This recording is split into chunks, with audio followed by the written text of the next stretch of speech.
গভীর রজনীতে নবীজি তার আদত মুবারক অনুযায়ী কোরআন শরীফ যখন তেলাওয়াত শুরু করে দিয়েছেন, ঘরের চতুর্দিকে দাঁড়িয়ে কাফের বেঈমানেরা কোরআন শরীফ শুনছে, আর নড়তে পারে না। এক একজনের ধারণা হলো আরো একটু শুনি তারপরে বাড়ি যাব, আরো একটু শুনি তারপরে বাড়ি যাব।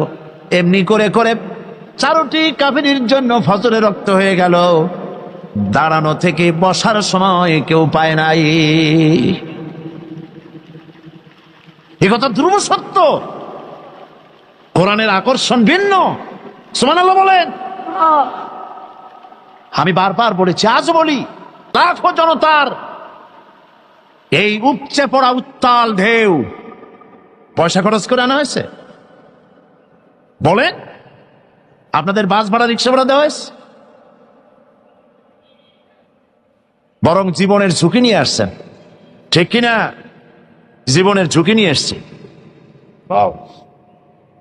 পয়সা খরচ করে জীবনের ঝুঁকি নিয়ে কোরআন শুনতে এসেছেন। আমি বারবার বলেছি, এই উপচে পড়া জনতার আকর্ষণ আল্লাহর কসম, এ আকর্ষণ সাইদি নয়, এ আকর্ষণ আল্লাহ রাব্বুল আলামিনের কোরআনে আযীম। লা শাক্কা ফীহি ওয়ালা রাইবা, এতে সন্দেহের কোনো অবকাশ না। আমি একথাও বিশ্বাস করি, আমাদের ছেলেরা যারা মিছিল করেছে, আমাকে আসতে দেবে না বলে সুইসাইড বাহিনী গঠন করেছে। আহারে, সুইসাইড অর্থ কি? আত্মহত্যা। আর আত্মহত্যা করা কবিরা গুনাহ। যারা আত্মহত্যা করে তাদের জায়গা জাহান্নাম। আত্মহত্যা যারা করে তাদের জায়গা কোথায়? তোমরা তো জাহান্নামে যাচ্ছিলে। কোরআনের জন্য, কোরআনের তাফসীর মাহফিলের জন্য শাহাদাত স্কোয়াড গঠন হয়েছে শুনে ওরা সুইসাইড বাহিনী গঠন করেছে। শয়তানে শিখাই দিছে যে ওরা তো বেশ তো গেল, তোরা তোদের সিট বুক কর জাহান্নামে। নাউযুবিল্লাহ। আমি বিশ্বাস করি যারা সুইসাইডাল বাহিনী গঠন করেছিল, যারা বিরোধিতা করেছিল, আর আজকের মাহফিলের কোনো না কোনো জায়গায় দাঁড়িয়ে বা বসে আছে। আকর্ষণ কোরআনের। আকর্ষণ কিসের? আল্লাহর কসম কোরআনের। ওদের শরীরেও মুসলমানের রক্ত আছে, মুসলমানের রক্ত আছে, অবশ্য মিসগাইডেড। আল্লাহ ওদের হেদায়েত করুন, বলেন আমিন। আমাদের ছেলেরা যারা তোমরা বিরোধিতা করেছিলে, একটু তাকায় দেখো তো মাহফিলটার দিকে। কত লক্ষ কত লক্ষ টাকা দিয়ে এরকম একটা সমাবেশ তোমরা করতে পারবে? এই মানুষ তো জাদু করে আনা হয় নাই, পয়সা দিয়ে আনা হয় নাই, কোরআনের আকর্ষণে এসেছে। সুবহানাল্লাহ বলেন। কাজী বাধা দিও না, বাধা বসেন, বাধা দিও না, তোমাদেরই ক্ষতি হবে, তোমাদের ভাগ্যের ক্ষতি হবে। চট্টগ্রামের প্যারেন্টস, মা বাপ, তাদেরকে বলি, এসব ছেলেরা তো মঙ্গল গ্রহ থেকে আসে নাই, ঠিক কিনা?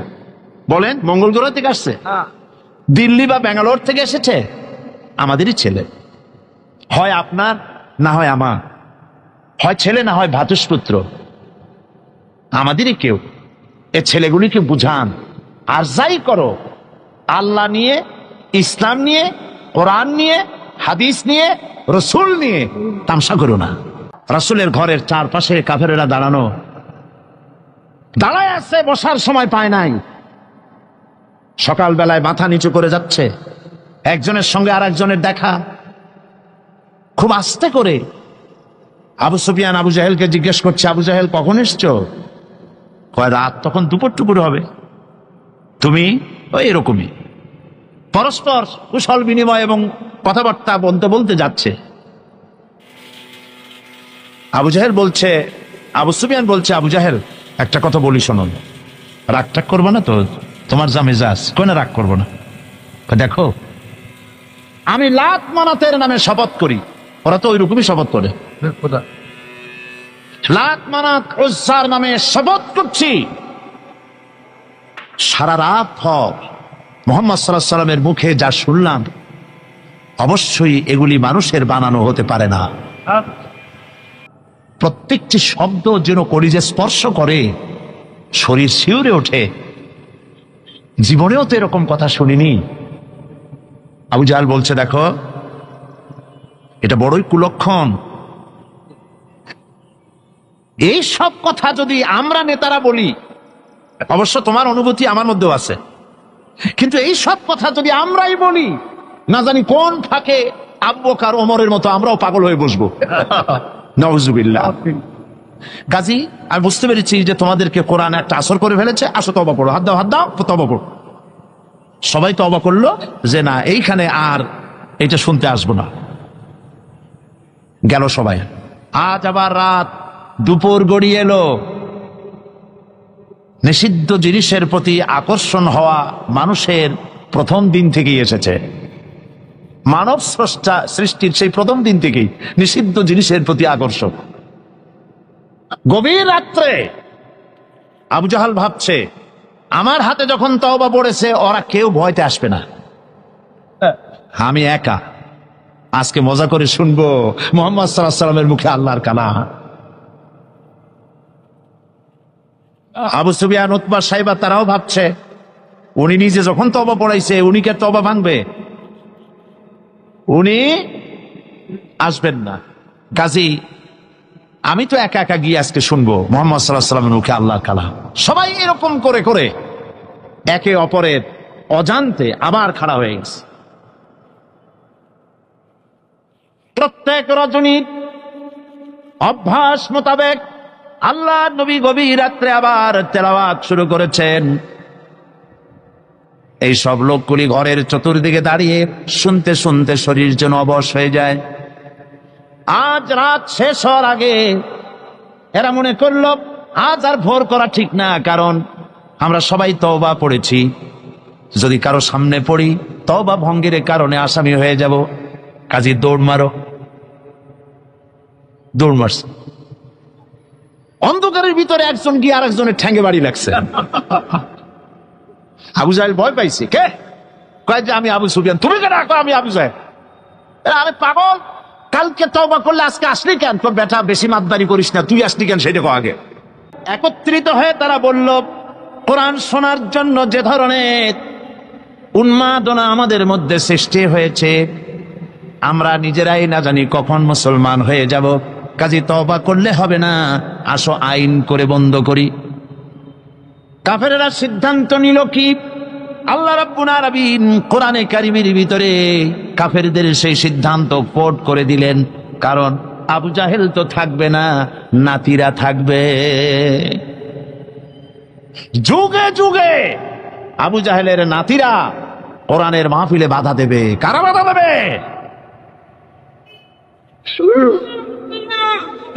আবু জাহেল দুনিয়া থেকে বিদায় হয়েছে, তার প্রেতাত্মা দুনিয়া থেকে বিদায় হবে না। এই জন্য সিদ্ধান্তটা আল্লাহ পাক কোরআন শরীফের ভিতরে কোট করে দিলেন। কাফেরেরা কি বলল কোরআন শরীফ সম্পর্কে? ওয়াকালান্নাযীনা কাফারু লা তাসমাউ লিহাযাল কুরআনি ওয়ালগাউ ফী লাআল্লাকুম তাগলিবুন। খবরদার, কাফেরেরা সিদ্ধান্ত নিল কোরআন শোনো না। লা তাসমাউ লিহাযাল কুরআন, কোরআন শোনো না, কোরআন শুনতে যেও না। ওয়ালগাউ ফী, কোরআন শুধু নিজে শুনে ঘরে বসে থাকো তা শুধু নয়। ওয়ালগাউ ফী, কোরআন যাতে মানুষেরা শুনতে না পারে সেজন্য ডিস্টার্ব করো, সন্ত্রাস সৃষ্টি করো, বাধা দাও যাতে কোরআন শুনতে না যেতে পারে মানুষ। এই সিদ্ধান্ত কাদের? এই সিদ্ধান্ত কাদের? আমার ছেলেরা, খবরদার, কাফেরদের সহযোগী হয়েও না, কাফেরদের সহযোগী হয়েও না, কোরআনের পথে বাধা দিও না। মাঝখানে পুলিশ প্রশাসনকে আরেকটা কথা বলি, তো কথায় কথায় এসে গেল, আপনারা একটা বড় রকমের গুনাহ করেছেন, ঠিক না? ঠিক না? এদেশে কালী পূজা, দুর্গা পূজায় 8 দিন 10 দিন ধরে মাইকিং এর পারমিশন আপনারাই দেন। দেশটা তো হিন্দুস্তান হয় নাই, দেশটা তো হিন্দুস্তান হয় নাই। দুর্ভাগ্যবশত দেশটা এখনো বাকশালও হয় নাই। তাহলে মাইকিং এ বাধা দিলেন কেন? বাধা দিয়ে কি সব হইছে? কি হয়েছে বলেন? কি হয়েছে? কবিরা গুনাহ করেছেন পুলিশ কর্তৃপক্ষ, সাধারণ পুলিশের মোটেও দোষ না। পুলিশ প্রশাসন কবিরা গুনাহ করেছেন, তওবা করতে হবে, তওবা করতে হবে, আর একটি কাফারা দিতে হবে। সেই কাফারাটা কি?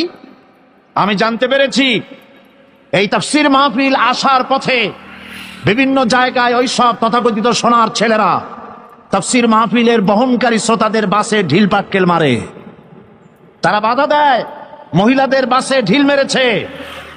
আমি পুলিশ প্রশাসন, গোয়েন্দা বিভাগ, SB, IB, DFI, NSI, army intelligence এবং পুলিশ বিভাগকে বলছি, এই যে গুনাহ করেছেন মাইকের পারমিশন না দিয়ে 144 ধারা জারি করে যে গুনাহ করেছেন, সেই গুনার কাফারা হিসাবে রাস্তার মোড়ে মোড়ে দাঁড়িয়ে এই ইয়াজুজ মাজুজদেরকে ঠেকান। এই কোরআনে কারীমের তাফসীর ভূমিকা অনেক লম্বা করলে তাফসীর করা মুশকিল হয়ে যাবে। সেজন্য চলুন আমরা তাফসীরের দিকে এগোই। তাফসীর মানে ব্যাখ্যা, আলোচনা। আচ্ছা আপনারা বলেন তো, জেন, দুষ্ট জেন আর ভূত প্রেতে যদি আসর করে, তাহলে কোরআন শরীফের কোন আয়াত পড়তে হয়? কোনটা পড়তে হয় বলেন? কোনটা? চট্টগ্রাম তাফসীর মাহফিল উপলক্ষেও কিছুটা ভূত প্রেতের আসর হয়েছে। এই ভূত প্রেতের আসর থেকে রক্ষা করার জন্যে সকলে আমার সাথে পড়েন যথারীতি। আউযু বিল্লাহি মিনাশ শাইতানির রাজীম। বিসমিল্লাহির রাহমানির রাহিম। আল্লাহু লা ইলাহা ইল্লা হুয়াল হাইয়ুল কাইয়্যুম লা তাখুযুহু সিনাতুন ওয়ালা নাওম লাহু মা ফিস সামাওয়াতি ওয়া মা ফিল আরদ من ذا الذي يشفع عنده إلا بإذنه يعلم ما بين أيديهم وما خلفهم ولا يحيطون بشيء من علمه إلا بما شاء وسع كرسيه السماوات والأرض ولا يؤوده حفظهما وهو العلي العظيم صدق الله العظيم। সবাই বলেন সাদাকাল্লাহুল আযীম। 5 দিন তাফসীরুল কোরআন মাহফিল একাধারে আলোচনা করতাম, আজকে 2 দিন মাহরুম হয়ে গেলাম। কলিজা ফেটে যায়, চোখে পানি এসে যায়, কি নিয়ামত থেকে বঞ্চিত হয়ে গেলাম। সুতরাং আয়াতুল কুরসি থেকে শুরু করি, কদ্দুর যাইতে পারি দেখি। আল্লাহ পাক তৌফিক দান করুন, বলেন আমিন। মামা তৌফিকি ইল্লা বিল্লাহ আলাইহি তাওয়াক্কালতু ওয়া ইলাইহি উনীব। আল্লাহর কাছে সাহায্য প্রার্থনা করি, রব্বুল আলামিন তোমার এই কালাম, তোমার এই আয়াত বোঝার তৌফিক আমাদেরকে দান করো। আয়াতুল কুরসি, আগে এটার অর্থ করে নেই। আল্লাহু লা ইলাহা ইল্লা হুয়াল হাইয়ুল কাইয়্যুম। আল্লাহ হচ্ছেন তিনি যিনি ছাড়া কোনো ইলাহ নাই, যিনি সার্বভৌমত্বের একচ্ছত্র মালিক। লা তাখুযুহু সিনাতুন ওয়ালা নাওম, যাকে ঘুম এবং তন্দ্রা স্পর্শ করে না। লাহু মা ফিস সামাওয়াতি ওয়া মা ফিল আরদ, আকাশ ও জমিনে যা কিছু আছে সবই তার। মান যাল্লাযী ইয়াশফাউ ইনদাহু ইল্লা বিইজনিহি, কে আছে এমন যে তার কাছে সুপারিশ করতে পারে তার বিনা অনুমতিতে? মা বাইনা আইদিহিম ইয়ালামু মা বাইনা আইদিহিম ওয়া মা খালফাহুম, তিনি সবার অগ্র পশ্চাৎ এর সব কিছুর খবর রাখেন। ওয়ালা ইউহিতুনা বিশাইইম মিন ইলমিহি ইল্লা বিমা শাআ, তার জ্ঞাত বিষয়ের কিছুই মানুষ নিজেদের আয়ত্তে আনতে পারে না। অবশ্য আল্লাহ যদি কাউকে কিছু দিতে চান, ওয়াসিআ কুরসিয়ুহুস সামাওয়াতি ওয়াল আরদ, তার একচ্ছত্র ক্ষমতা এবং কর্তৃত্ব আকাশ এবং জমিনকে পরিব্যাপ্ত করে রেখেছে। ওয়ালা ইয়াউদুহু হিফযুহুমা ওয়া হুয়াল আলিয়্যুল আযীম, আর আকাশ এবং পৃথিবীর রক্ষণাবেক্ষণ করতে গিয়ে আল্লাহ পাক মোটেই ক্লান্তি বোধ করেন না, আর তিনি হচ্ছেন এক মহান শ্রেষ্ঠতম সত্তা। বলি সাদাকাল্লাহুল আযীম। আয়াতুল কুরসি, এই আয়াতটি আয়াতুল কুরসি হিসেবে পরিচিত। কি নামে পরিচিত? আয়াতুল কুরসি। এখানে মহান আল্লাহ পাকের এমন সব পূর্ণাঙ্গ পরিচিতি পেশ করা হয়েছে যার নজির গোটা কোরআন শরীফে নাই। সুবহানাল্লাহ। তাই হাদিস শরীফে এই আয়াতটিকে শ্রেষ্ঠ আয়াত বলা হয়েছে। কোরআন শরীফের কি আয়াত? শ্রেষ্ঠ আয়াত বলা হয়েছে। আমরা প্রত্যেকটি ফরজ নামাজের পরে এই আয়াতে কারিমা পড়ে থাকি, ঠিক কিনা বলে? আল্লাহর নবী বলেছেন প্রত্যেক ফরজ নামাজের পরে আয়াতুল কুরসি যে ব্যক্তি পাঠ করবে, কিয়ামতের দিন আল্লাহ রাব্বুল আলামিন ওই ব্যক্তির ব্যাপারে সিদ্ধান্ত নেবেন, আল্লাহ তাকে জান্নাত দান করে দিবেন। হতে পারে এবার আপনারা কেউ কেউ মনে করতে পারেন বাস ওয়াজ আর না শুনলে চলবে, আয়াতুল কুরসি পড়বো আর জান্নাতে চলে যাব। না, বিষয়টা এমন নয়।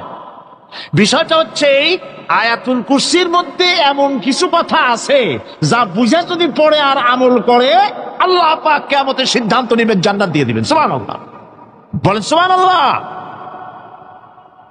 এর কারণ হলো আয়াতুল কুরসির মধ্যে আল্লাহ পাক সার্বভৌমত্বের কথা বলেছেন। আজ আমরা স্লোগান দেই সব সমস্যার সমাধান। ও মাশাআল্লাহ, চট্টগ্রামের সবাই বোধহয় এই পরিচিত স্লোগানটা জানেন না। জবাব তো আপনারা জবাব দিতে পারলেন না কেন? সব সমস্যার সমাধান দিতে পারে আল কোরআন, এটা শুধু স্লোগান নয়, এটাই বাস্তবতা, এটাই বাস্তব সত্য। আয়াতুল কুরসির মধ্যে রয়েছে একটি জটিল সমস্যার সমাধান, যাকে সহজ কথায় বলা যায় গদি সমস্যার সমাধান। কুরসি মানে হলো গদি। আজকাল গদি নিয়ে কি হচ্ছে টের পাচ্ছে না ভাই? কথা কন না কেন? আমেরিকাও আজকাল বাংলাদেশি স্টাইল হচ্ছে, ঠিক কিনা? আমি চিন্তা করছি যে আমাদের একজন প্রধান ব্যক্তি দেশের বারবার ওই দেশে যাওয়ার কারণেই কি এই রোগ ছড়াইলো ওই দেশে, আল্লাহ জানে। কি সর্বনাশ!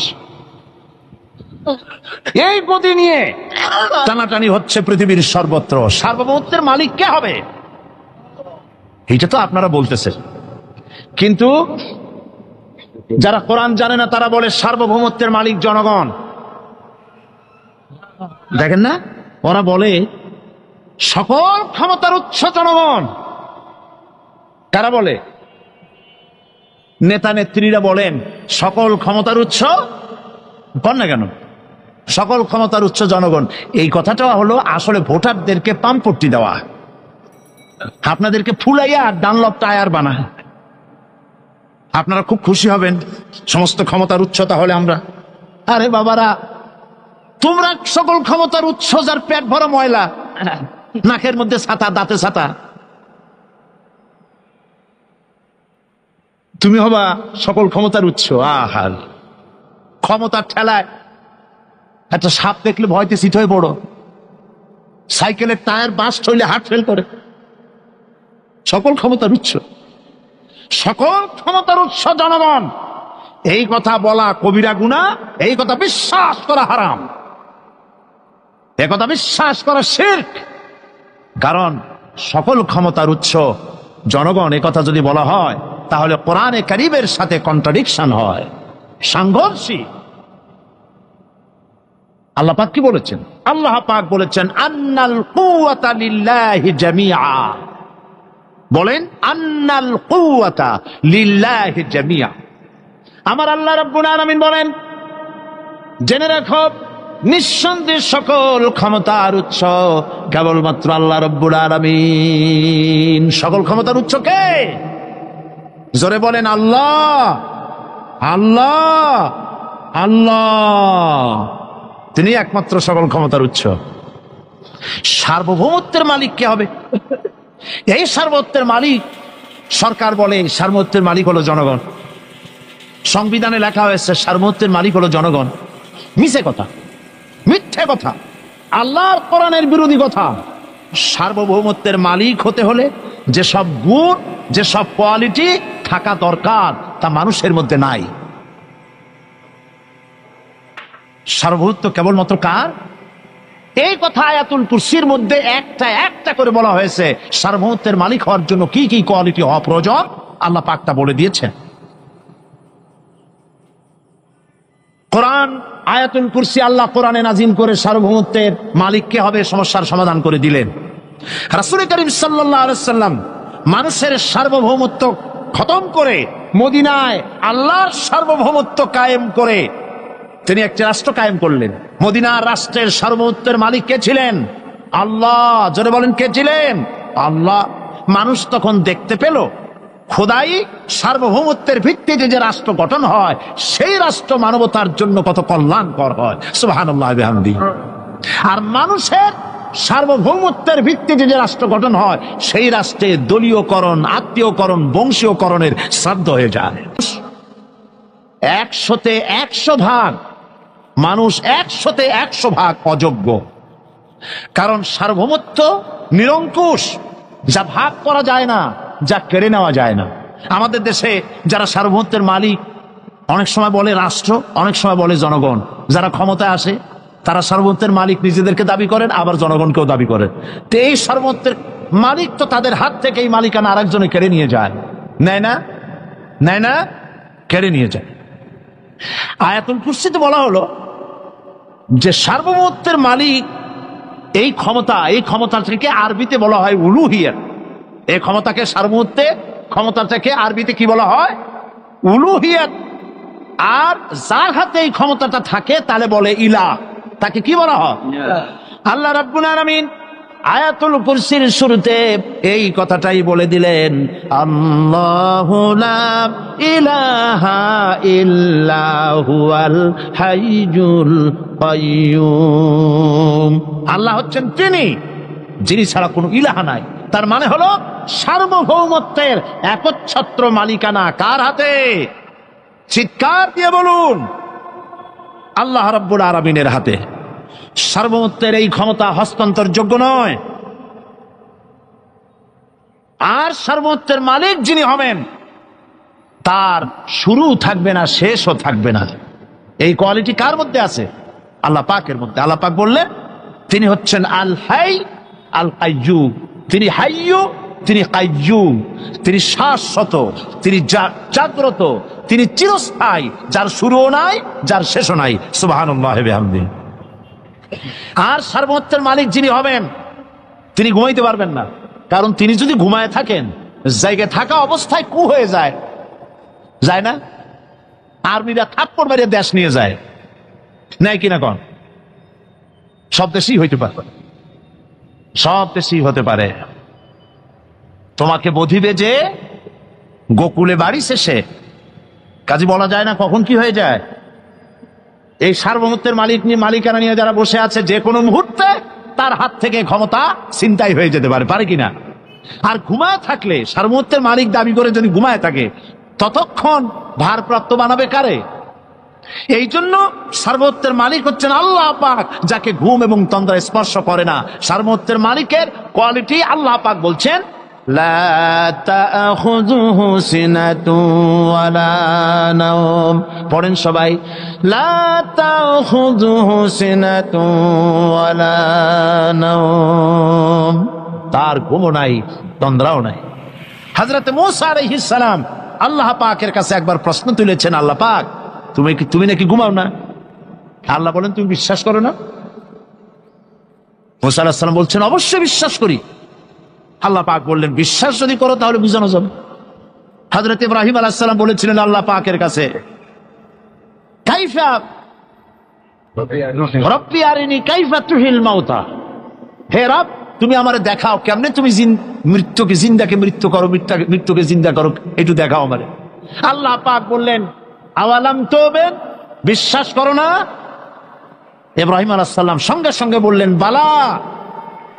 নাম বললেন না, বালা মানেও হ্যাঁ, নাম মানেও হ্যাঁ, কিন্তু একটু তিনি নাম না বলে বালা বললেন। নামের অর্থ হলো হ্যাঁ, আর না বালা, বালার অর্থ হচ্ছে কেন নয়, অবশ্যই বিশ্বাস করি। ওয়ালাকিন লিয়াতমাইন্না কালবি, তবে আল্লাহ তুমি যদি চোখে দেখাও একটু, তাহলে এগুলি একটুখানি লিয়াতমাইন্না কালবি, আমার অন্তরাত্মা প্রশান্তি লাভ করবে যদি চোখে দেখতে পারি। আল্লাহ বলেন তাহলে তোমারে দেখাবো। আল্লাহ দেখাইলেন। মুসা আলাইহিস সালাম যখন বললেন যে আল্লাহ পাক তুমি আর মৃত্যুকে চিন্তা করো কেমনে, তুমি ঘুমায় থাকো, না ঘুমায় পারো কেমনে, তোমার নাকি ঘুম নাই, তন্দ্রা নাই। আল্লাহ পাক বলেন বিশ্বাস করো না? বলে আমি বিশ্বাস করি। তো ঠিক আছে তাহলে তোমার দেখাই। বললেন এক গ্লাস পানি নিয়ে আসো। এক গ্লাস পানি নিয়ে এসে দাঁড়িয়ে থাকো। আল্লাহ পাক মুসা আলাইহিস সালামকে বললেন এক গ্লাস পানি নিয়ে দাঁড়াও, আর ঘুমকে আল্লাহ পাক বললেন মুসারে ধরো। মুসা আলাইহিস সালাম নিদ্রাচ্ছন্ন হলেন, তন্দ্রা এসে গেল, হাত শিথিল হয়ে হাতের থেকে পানি ভর্তি গ্লাস পড়ে ভেঙে চুরমার হয়ে গেল।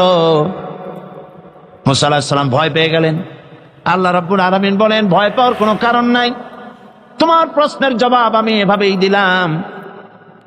এক গ্লাস পানি নিয়ে কয়েক মিনিট দাঁড়াইতে পারো নাই, ঘুমের সঙ্গে সঙ্গে গ্লাস পড়ে ভেঙে গেল।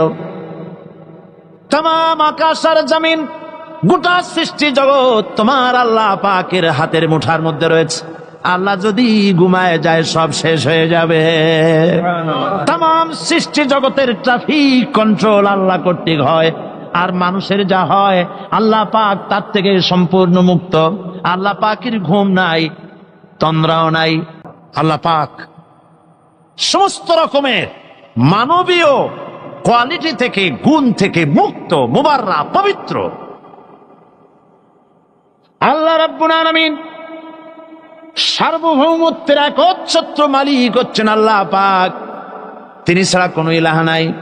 তিনি পরিষ্কার করে বলছেন আল্লাহু লা ইলাহা ইল্লা হুয়াল হাইয়ুল কাইয়্যুম। সবাই পড়েন আল্লাহু লা ইলাহা ইল্লা হুয়াল হাইয়ুল কাইয়্যুম। আল্লাহ হচ্ছেন সার্বভৌমত্বের মালিক, তিনি ছাড়া কোনো ইলাহ নাই। এমন একটি আয়াত তাফসীরের জন্য আল্লাহ এনে দিয়েছেন, যেই আয়াতটি বুঝলে পরে দুনিয়াও শান্তি, আখিরাতেও শান্তি, গদি সমস্যার সমাধান হবে, সব সমস্যার সমাধান হবে। আয়াতুল কুরসি এমন আয়াত যা তেলাওয়াত করলে, বুঝলে, আমল করলে কিয়ামতের দিন আল্লাহ পাক তার সম্পর্কে সিদ্ধান্ত নেবেন, জান্নাত দিয়ে দিবেন। সুবহানাল্লাহ। তারেক বিন জিয়াদ, তার নেতৃত্বে মুসলমানেরা চলে গেলেন মধ্য আফ্রিকার মরক্কো থেকে, মধ্যপ্রাচ্যের মরক্কো থেকে তারা পাড়ি জমালেন, পাল তোলা নৌকায় করে পাড়ি জমালেন ভূমধ্য সাগর, মেডিটেরিয়ান সি। ভূমধ্য সাগর পাড়ি দিয়ে দিনের পর দিন বহু কষ্ট করে, পরিশ্রম করে, খেয়ে না খেয়ে জিব্রাল্টার প্রণালীর মধ্য দিয়ে স্পেনের তটরেখায় গিয়ে তারা ভিড়লেন। কুলে উঠে তারেক বিন জিয়াদ, উমাইয়াদের সেনাপতি, কুলে উঠে বললেন আমার সাথীরা, যেসব জাহাজে এবার আমরা এলাম জাহাজগুলি টেনে কুলে উঠাও। জাহাজগুলি কুলে উঠানো হলো। তিনি বললেন এই জাহাজগুলিকে অগ্নি সংযোগ করো। জাহাজগুলি পোড়ায় দিল। আসছে কি মামু বাড়ি? বুঝেন না কথা? শ্বশুর বাড়ি? কোথায় আসছে? কাফেরদের দেশে এসছে, যেখানে মানবতার উপরে জুলম চলছে। সেই দেশে এসেছে ইনসাফ কায়েম করার জন্য, কোরআনের রাজ কায়েম করার জন্য। পোড়ায় দেওয়া সমস্ত জাহাজগুলি পুড়িয়ে দেওয়া হলো। এরপরে তিনি এক ঐতিহাসিক ভাষণ দিলেন, যা আরবি সাহিত্যে স্বর্ণাক্ষরে লেখা থাকবে কিয়ামত পর্যন্ত। তিনি বললেন আইয়ুহাল ইখওয়ান, আল বাহরু মিন ওয়ারাইকুম ওয়াল আদুবু আমামাকুম ফাইনাল মাফার। হে আমার সাথীরা, পিছনে তোমাদের ক্ষুধার্ত সমুদ্র, আর সামনে রডারিকের দুর্ধর্ষ বাহিনী। কি করবা? জাহাজগুলো পুড়িয়ে দিয়েছি, সমুদ্রের মধ্যে কুমির হাঙ্গরের খোরাক হবে, না রডারিক বাহিনীর হাতে শেষ হয়ে যাবে? কোনটা করবে? বাড়ি ফেরবার কোনো রাস্তা নাই। সাথীরা বললেন, হে সেনাপতি, ইসলামের নামে আপনি আমাদেরকে যে হুকুম করবেন সমস্ত হুকুম মানার জন্য আমাদের জীবন এবং সম্পদ নিয়ে আপনার সামনে হাজির।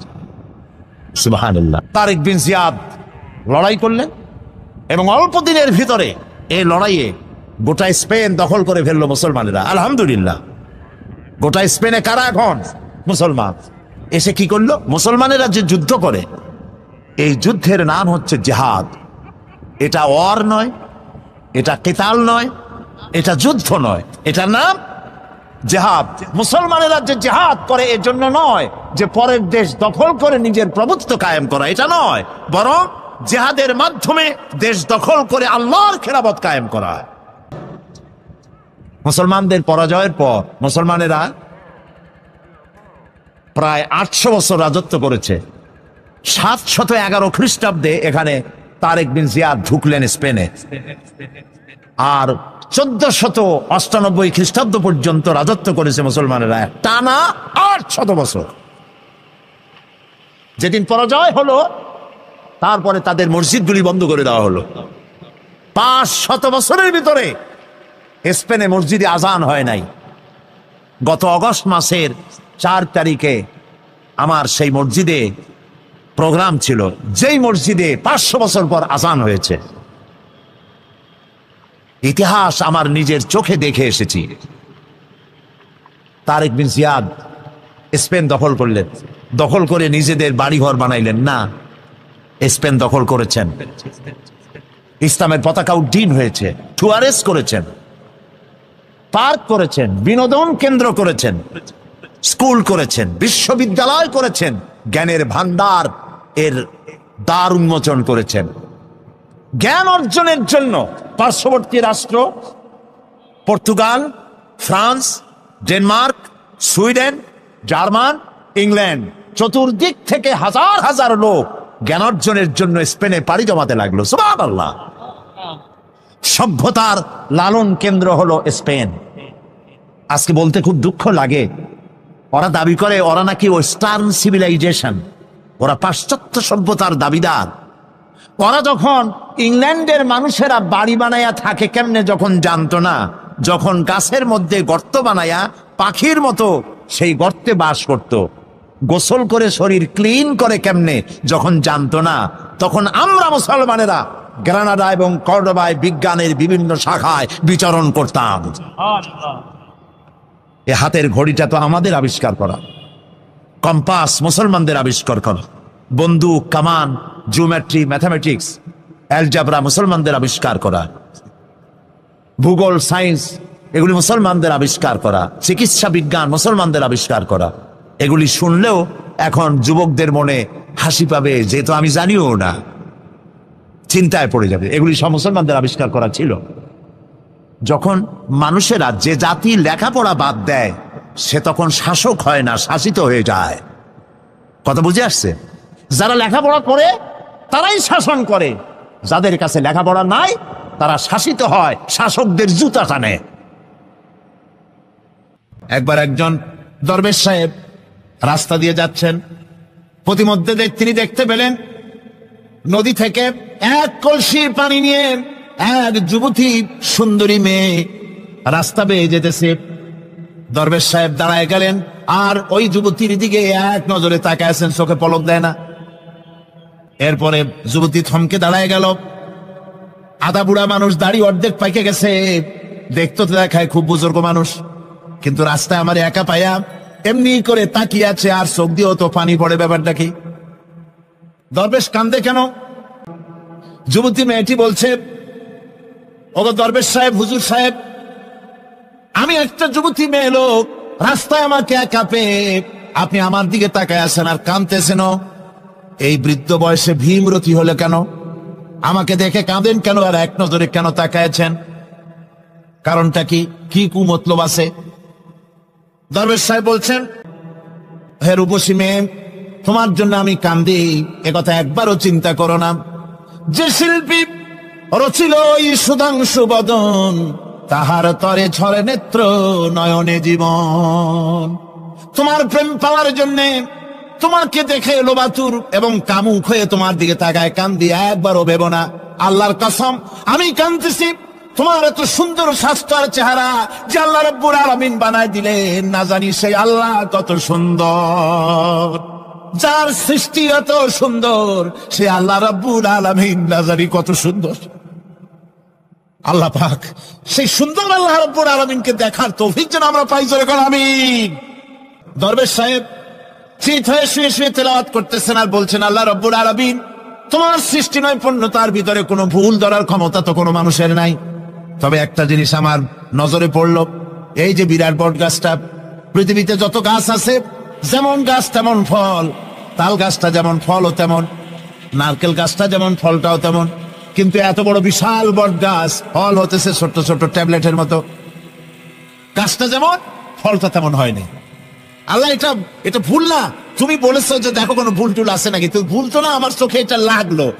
দরবেশ সাহেব চিত হয়ে শুয়ে শুয়ে তেলাওয়াত করছেন, মনের মধ্যে এই চিন্তা আসলো, গাছটা যেমন তেমন ফলটা হলো না।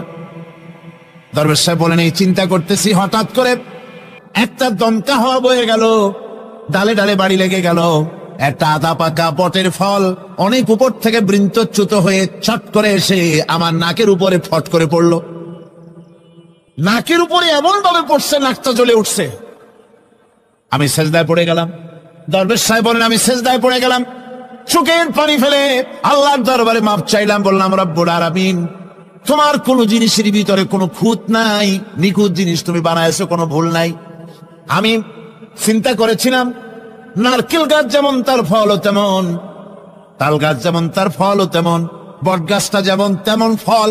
আমার আন্দাজ মতো, আমার চিন্তা মতো, যত বড় বট গাছ অত বড় ফলটা যদি হতো, বটের ফলটা যে পজিশন নিয়ে আমার নাকে পড়েছিল, গাছ যেমন ফল তেমন হলো, নাকও যেত, আমার মাথাও যেত।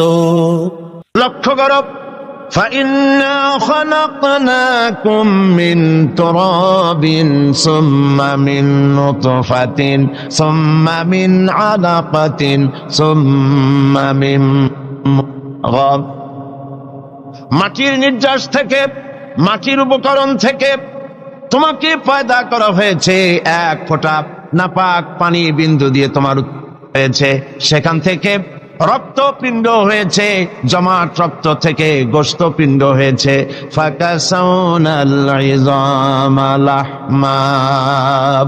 এরপরে এই গোশতপিণ্ড হাড্ডির উপরে ছড়িয়ে দিয়ে তার উপরে চামড়া দিয়ে সুন্দর এক মানুষের আকৃতি আল্লাহ বলছে দিয়েছি। এবং এইভাবে করে তোমাকে মায়ের পেট থেকে সুম্মা নুখরিজুকুম তিফলা, বাচ্চার আকারে মায়ের পেট থেকে আমি নিয়ে এসেছি। তুমি যে আজ অহংকার করো, তুমি যে আজ বলো সকল ক্ষমতার উৎস জনগণ, তুমি ক্ষমতার উৎস? আশ্চর্য কথা। তুমি ক্ষমতা হলে কি করে? তোমার অস্তিত্ব কি ছিল? এক ফোঁটা নাপাক পানি ছিল, যা শরীর থেকে নির্গত পর করা ফরজ হয়ে গিয়েছিল। এরকম একটি অবস্থা থেকে আমি তোমাকে সৃষ্টি করেছি। তুমি লক্ষ্য করো তোমার সৃষ্টির দিকে। ইয়া আইয়ুহাল ইনসানু মা গাররাকা বিরাব্বিকাল কারীম আল্লাযী খালাকাকা ফাসাওয়াকা ফাআদালাক ফি আইয়ি সূরাতিন মা শাআ রাক্কাবাক। হে মানব সকল, কোন জিনিস তোমাকে তোমার রবের ইবাদত থেকে তোমাকে ফিরিয়ে দিল? তোমাকে আমি যেমন খুশি আমি তোমাকে সৃষ্টি করেছি, সুন্দর আকৃতি দিয়েছি। এবং তোমার মায়ের পেট থেকে যখন আমি তোমাকে এনেছি, মায়ের পেট থেকে এমন অবস্থায় তোমাকে বের করে আনা হয়েছে যখন তোমার কোনো হুঁশ ছিল না, জ্ঞান ছিল না। আল্লাহ রাব্বুল আলামিন বলেন, এই পৃথিবীতে আমি তোমাকে আনলাম, তোমার খাবারের ব্যবস্থা আমি রব্বুল আলামিন করে দিলাম। মায়ের পেটের ভিতরে যখন তুমি ছিলে, সেখানে খাবারের ব্যবস্থা কে করেছে? বলুন কে? মায়ের নাভির সঙ্গে সন্তানের নাভির সাথে একটি তার লাগিয়ে দিয়ে মায়ের মাসিক অসুখকে বন্ধ করে দিয়ে এই রক্ত দিয়ে পরিপুষ্ট করেছেন আল্লাহ পাক এই সন্তানকে। যখন সন্তান পৃথিবীতে এলো, নাড়িটা কাটা হয়ে গেল, একটা লাইন বন্ধ হলো খাবার, আল্লাহ রাব্বুল আলামিন মায়ের বুক থেকে সন্তানের জন্য খাবারের জন্য ডাবল লাইন চালু করে দিলেন। সিঙ্গেল ছিল, ডাবল লাইন আল্লাহ চালু করে দিলেন। তুমি তো নির্ভরশীল ছিলে, অসহায় ছিলে, তুমি নিজেকে কি করে তুমি বড় মনে করো? তোমার পৃথিবীতে যা খাচ্ছ পড়ছ সব তো আমার দান। এগুলি সব কার দান? বলেন কার দান? সবকিছু আল্লাহ পাকের দান। তুমি যে জমিনে ফসল ফলাও, এই ফসলটা তুমি কোত্থেকে ফলালে? আল্লাহ রাব্বুল আলামিন বলেন, আফারাআইতুম মা তাহরুসুন আআনতুম তাজরাউনাহু আম নাহনুজ জারিউন। তোমরা কি দেখতে পাও না ফসল দেখে? এই ফসলের ক্ষেতের ফসলগুলি কে উদ্গত করে? তুমি করো না আমি করি? কে করেন বলে? আমি যদি ইচ্ছে করি সমস্ত ফসলগুলিকে, ধানগুলিকে চিটায় পরিণত করে দিতে পারি, পারে কিনা বলেন? ধানের মধ্যে চাল থাকবে না, করতে পারেন না আল্লাহ? ধানগুলি অনেক সময় আমাদের দেশ চিটা হয় না, আল্লাহ পাক বলেন আমি যদি ইচ্ছে করি ধানের মধ্যে কোনো চাউলই হবে না, সব চিটায় পরিণত করে দেব। পারবো না? পারবেন না আল্লাহ পাক? তখন তোমরা কি করবা? ধর্মঘট করবা? ধর্মঘট করবা? হরতাল করবা? তাতে আল্লাহর কিছু হবে? তখন তোমরা কি করবে? সমস্ত ফসল জুড়ে বিনষ্ট হয়ে যায়, তখন তোমরা শুধু এতটুকুই বলতে পারবে, ইন্না লামুগরামুন বাল নাহনু মাহরুমুন। তখন তোমরা কপালে হাত মারবে আর বলবে আমরা মাহরুম হয়ে গেলাম, আমরা বঞ্চিত হয়ে গেলাম। আরে কপালে হাত মারা ছাড়া আর কিছুই করতে পারবে না। তোমরা নিজেদেরকে যে বড়াই করো, এই বড়াই কোনো কাজের নয়। মানুষের এই অসহায়ত্বের কথাগুলি আল্লাহ পাক কোরআন শরীফে এভাবে তুলে ধরেছেন। তোমরা যে বিজ্ঞানের নবনব আবিষ্কার দেখে বড়াই করতেছো, এই আবিষ্কারগুলি আমরা করছি। মানুষ সব মানুষই নাকি সব? বিজ্ঞানের আবিষ্কার দেখে কোরআনকে, আল্লাহকে, রসুলকে মানুষ অবজ্ঞা করতেছে। আসলে বিজ্ঞান মানে কি? বিজ্ঞান মানে হলো বিশেষ জ্ঞান। বিজ্ঞান মানে কি? বিশেষ জ্ঞান। তো বিশেষ জ্ঞান কি? যেমন ধরুন আমার সামনে এই মাইক, এই মাইকের মধ্যে এই সবগুলি মৌলিক উপাদান আল্লাহর। এই মাইকের যত মৌলিক উপাদান কার বলেন? সবাই কার? এর মধ্যে তামা আছে, দস্তা আছে, প্লাস্টিক আছে, লোহা আছে। মৌলিক উপাদানগুলি সব আল্লাহ। প্লেন বলেন, জাহাজ বলেন, রিক্সা বলেন, গাড়ি বলেন, যাই বলেন, মৌলিক জিনিসগুলি আল্লাহর। বিজ্ঞান বিশেষ জ্ঞানের মাধ্যমে এগুলিকে অ্যাসেম্বল করেছে। ঠিক কিনা? সত্য কিনা? তো কি দিয়ে বড়াই করবা? তোমরা সাবমেরিন আবিষ্কার করেছো, তার বড়াই করবা? সাবমেরিনের অনেক আগে তো আল্লাহ তিমি মাছ বানাইয়া সাবমেরিন কেমনে চলে তা দেখাই দিছে। সাবমেরিন পানির মধ্যে ডুবে কেমনে? আমি সাবমেরিনের ভিতরে উঠছি এবং দেখেছি।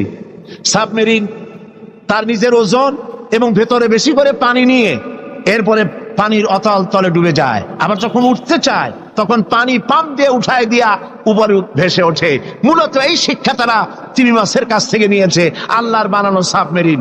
তিমি মাছের পিঠের উপরে বিরাট ডালা আছে, যখন সে ডুব দিতে চায় ডালা খুলে ফেলে, তখন পানি গল গল করে হাজার হাজার গ্যালন পানি তার মধ্যে ঢোকে। আবার যখন পানির তলা থেকে সে উঠতে চায়, পাম্প দিয়ে ডালা সরাই দিয়ে এত ফোর্স পানির উপরে ওঠে যে অন্তত সমুদ্রের মধ্যে 2-4 মাইল দূর থেকে দেখা যায় পানির ফোয়ারা। তো তোমরা কি করছো? বিজ্ঞান বড়াই করো না। তোমরা যা শিখেছো আল্লাহর কাছ থেকেই শিখেছো। আকাশে উঠছো, তোমাদের অনেক আগে পাখিরা উড়েছে, ওরা শিখাইছে। মানুষ তো ভালো, বিজ্ঞান শিখতে হয়। চলুন আমার সাথে মৌমাছির কাছে, দেখেন মৌমাছি কত বিজ্ঞান জানে। কি দিয়া বড়াই করবা? ছোট্ট মৌমাছি, এই মৌমাছির মধ্যে আল্লাহ পাক কত বিজ্ঞান দান করেছেন দেখেন। মৌমাছি পৃথিবীর মানুষকে 4টা বিজ্ঞান শিখাইছে। কয়টা বিজ্ঞান? দেখুন 4টি বিজ্ঞান কি। মৌমাছি, আল্লাহ পাক বলেন আমি মৌমাছিকে, মৌমাছির উপর একটা সূরা আছে না, জোরে কোন আছে না? সূরাটার নাম কি? সূরা নাহল। মৌমাছির উপর একটা সূরা। আল্লাহ পাক বলছেন আমি মধুমক্ষিকাকে ওহী করেছি। তার মানে এই নয় যে মৌমাছির কাছে জিবরাইল পাঠাইছি। ওহী যখন নবীর ক্ষেত্রে ওহী শব্দ আসে, তার অর্থ হলো প্রত্যাদেশ। জিবরাইলের মারফতে আল্লাহ পাক ওহী পাঠান। আর যখন এই ওহী অন্য কোথাও আল্লাহ ব্যবহার করেন, তার অর্থ হয় গোপন সূক্ষ্ম ইঙ্গিত। যেমন মুসা আলাইহিস সালামের মাকে আল্লাহ পাক ওহী করেছিলেন, এখানে জিবরাইল পাঠান নাই, ইলকা করে দিয়েছিলেন।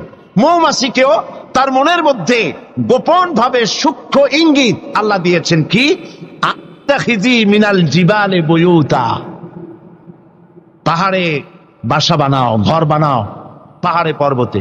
যেহেতু মধু হলো একটা মেডিসিন, মধু কি, এই মেডিসিনটা কে বানিয়েছে? আল্লাহ পাকের নির্দেশে। কে বানালো? মৌমাছি বানালো। কাজে এই মেডিসিনটা দিয়ে শুধুমাত্র গাছপালা যে দেশে আছে সেই দেশের মানুষ উপকৃত হোক, তাহলে তো সারা পৃথিবীর মানুষ পাবে না আল্লাহর এই ওষুধ। এই জন্য মৌমাছিকে বলা হচ্ছে পাহাড়ে বানাও। পাহাড় হয় মরুভূমির ভিতরে বেশি হয়, এই পাহাড়ের গায়ে গিয়ে চাক বানাও। ওয়ামিনাস শাজারে, আর কাছে চাক বানাও। ওয়ামিম্মা ইয়ারিসুন, আর বিল্ডিং এর কার্নিশের তলায় গিয়ে চাক বানাও। ইচ্ছা করেন এই 3 জায়গায় চাক বানাও। এই 3 জায়গায় চাক বানাতে গিয়ে মৌমাছি 4টা বিজ্ঞান দেখাইলো। হচ্ছে কেমিস্ট্রি, অথচ মৌমাছি কোন সায়েন্স ল্যাবরেটরিতে পড়াশোনা করে নাই। কথা ঠিক কিনা? তার কেমিস্ট্রিটা কি? কার্নিশের নিচে বিল্ডিং এর গায়ের সাথে লাগানো মৌচাক আপনারা দেখছেন কিনা কোন? এটা ঝুলে থাকে, ঝুলন্ত অবস্থায় থাকে। একটা পরিপক্ক ঝুলন্ত মৌচাকে কম করে হলেও সব থেকে বেশি যা শুনেছি আধা মণ থেকে 35 কেজি, 30-35 কেজি পর্যন্ত ওজন হয়, এত মধু থাকে। এখন এই মধুটা ঝুলে আছে, এটা ঝোলাবার জন্য তার কাছে কোনো সুপার গ্লু ছিল না, কোনো আটা ছিল না। আল্লাহ পাক তাকে এমন আটা শিক্ষা দিয়েছেন যে আটা লাগায় দিয়েছে, লাগাবার পর মৌমাছি সেখানে মধু দিয়া 20 কেজি, 30 কেজি, 35 কেজি পর্যন্ত হইল, অথচ ছিঁড়ে পড়লো না। ঠিক কিনা বলেন? মৌচা কার্নিশ থেকে ছিঁড়ে পড়ে গেছে এরকম দেখা গেছে নাকি? না। মৌ যখন ভরে গেল তখন মধু কেটে নিয়ে যাওয়ার পর সেরা খাতা যেমন ঝোলে ওই রকম দেখা যায়, সেরা খাতার মতো ঝুলছে, তাও পড়ে না। 6 মাস 1 বছর পর্যন্ত লেগে থাকে। ছোট্ট মৌমাছিকে এই আটা জাতীয় কেমিস্ট্রি কে শিখাইলো? এই বিজ্ঞান কে তারে শিক্ষা দিলেন? সুবহানাল্লাহ। এরপরে দেখুন মৌমাছির দ্বিতীয় বিজ্ঞান, ইঞ্জিনিয়ারিং টেকনোলজি।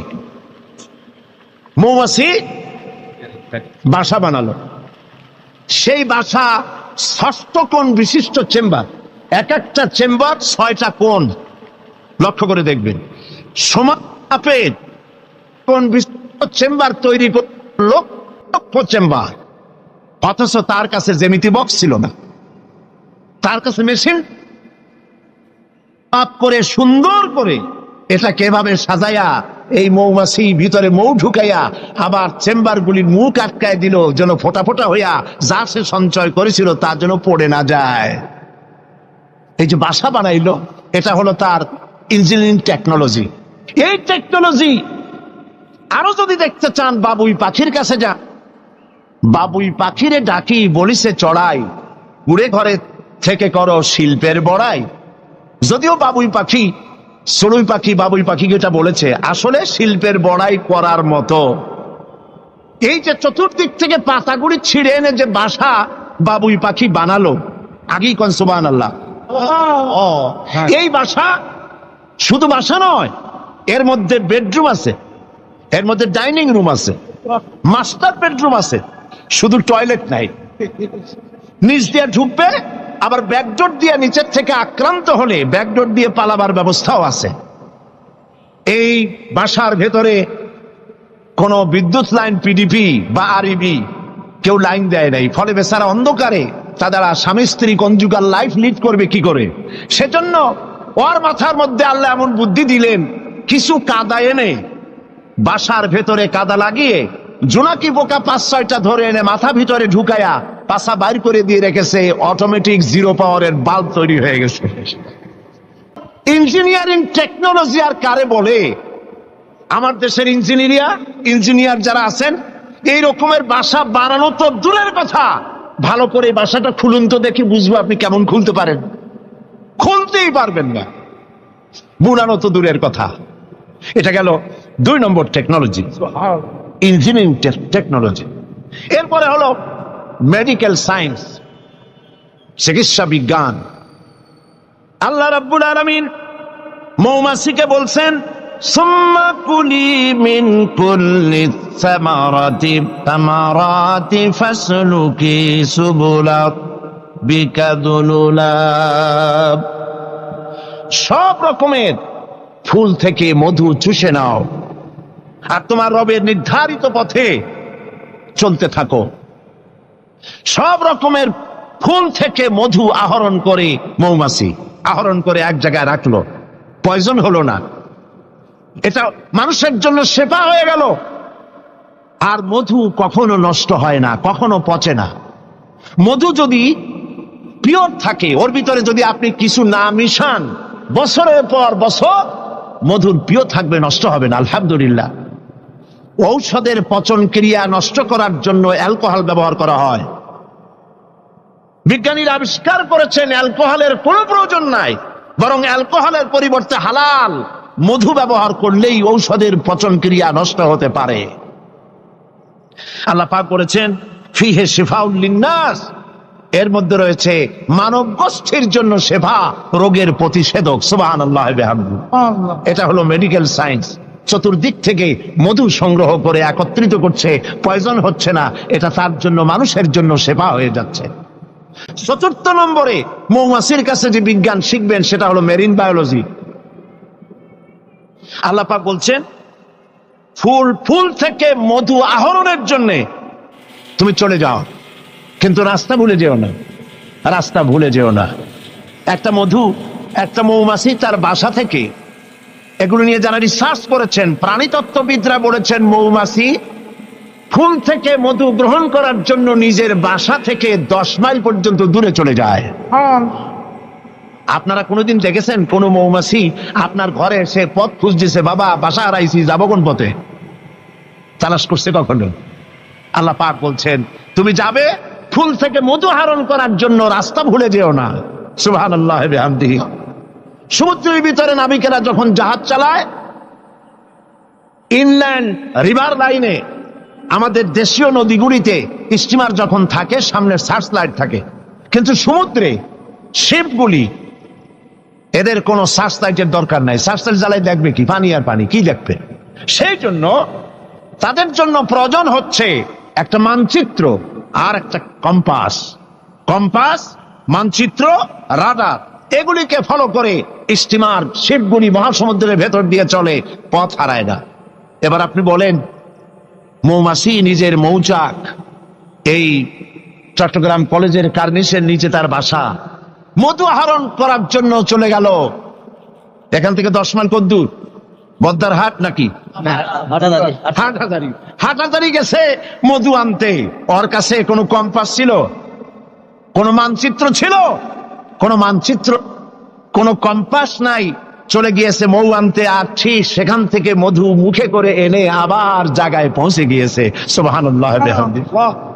হে মানুষ, তুমি কোনটা দিয়ে আল্লাহর সাথে, তুমি কি দিয়ে নিজের বড়াই করো? কোন ক্ষেত্রেই মানুষের বড়াই নয়, সমস্ত শ্রেষ্ঠত্ব, বিরাটত্ব, মহানত্ব সবটাই আল্লাহ রাব্বুল আলামিনের জন্য। জোরে সরে বলেন আল্লাহু আকবার। মানুষের সব অসহায়ত্ব সামনে রেখে আল্লাহ পাক আরো বলেন, আফারাআইতুমুল মাআল্লাযী তাশরাবুন আনতুম আনজালতুমুহু মিনাল মুজনি আম নাহনুল মুনজিলুন। এই যে তোমরা পানি পান করো, এই পানি আকাশ থেকে নাজিল করে, তুমি করো না আমি করি? প্রশ্ন কিন্তু আমার না, প্রশ্ন কার? বলেন সবাই। এই যে পানি পান করো, এই পানি আকাশ থেকে কে নাজিল করে? তুমি করো না আমি করি? যে পানি আল্লাহ কোত্থেকে নিলেন? সমুদ্রের পানিগুলিকে বাষ্পীয় আকারে উত্থিত করে মেঘমালায় পরিণত করে সেই নোনা পানিগুলিকে, এর লবণাক্ততা দূর করে আল্লাহ নিজে যে না করলেন, সেটা কি লোনা না মিষ্টি? আল্লাহ পাক বলেন, লাউ নাশাউ জাআলনাহু উজাজান ফালাউলা তাশকুরুন। আমি ইচ্ছে করলে আকাশ থেকে পানিগুলি লবণাক্ত আকারে নাজিল করে দিতাম, বর্ষণ করে দিতে পারতাম। তা না করে আমি যে মিষ্টি পানি তোমাদের দিলাম, লবণাক্ততা দূর করে যে মিঠা পানি দিলাম, কেন তোমরা আল্লাহ রাব্বুল আলামিনের শুকর আদায় করো না? আল্লাহ পাক ইচ্ছা করলে পানি তো সব শুকায় দিতে পারেন, পারেন না? আল্লাহ ইচ্ছা করলে পৃথিবীর সমস্ত পানিগুলিকে শুকায় দিতে পারেন। সেই পানি আবার কেনে দিতে পারেন আমাদের সামনে, আল্লাহ পাক পারেন। সুতরাং আল্লাহ পাক মানুষের অসহায়ত্ব দেখাচ্ছেন, তুমি আসলে অসহায়, যা কিছু পেয়েছো সব আমি তোমাকে দান করেছি। আল্লাহ পাক বলেন, লাউ নাশাউ জাআলনাহু উজাজান ফালাউলা তাশকুরুন। আমি ইচ্ছে করলে আকাশ থেকে পানিগুলি লবণাক্ত আকারে নাজিল করে দিতাম, বর্ষণ করে দিতে পারতাম। তা না করে আমি যে মিষ্টি পানি তোমাদের দিলাম, লবণাক্ততা দূর করে যে মিঠা পানি দিলাম, কেন তোমরা আল্লাহ রাব্বুল আলামিনের শুকর আদায় করো না? এই জন্যে ফাসাব্বিহ বিসমি রাব্বিকাল আযীম, ওই আল্লাহ পাকের বড়ত্ব, তার তাসবিহ তোমরা ঘোষণা করো। সবাই পড়েন সুবহানা রাব্বিয়াল আযীম। তুমি কত অসহায়, খুব মাতব্বরি করো, কিন্তু সমুদ্রে যাও তো। সমুদ্রে যখন মানুষ যায়, ওয়াইদা গাশিয়াহুম মাওজু কাযুলাল, যখন সমুদ্রের ভিতরে বিরাট তরঙ্গমালার ভিতরে মানুষ যখন পড়ে যায়, আল্লাহ পাক বলেন, দল্লা মান তাদউনা ইল্লা ইয়াহু, যখন সমুদ্রের ভিতরে তুফানে পড়ে যায়, তখন আল্লাহ ছাড়া সবাইকে তারা ভুলে যায়।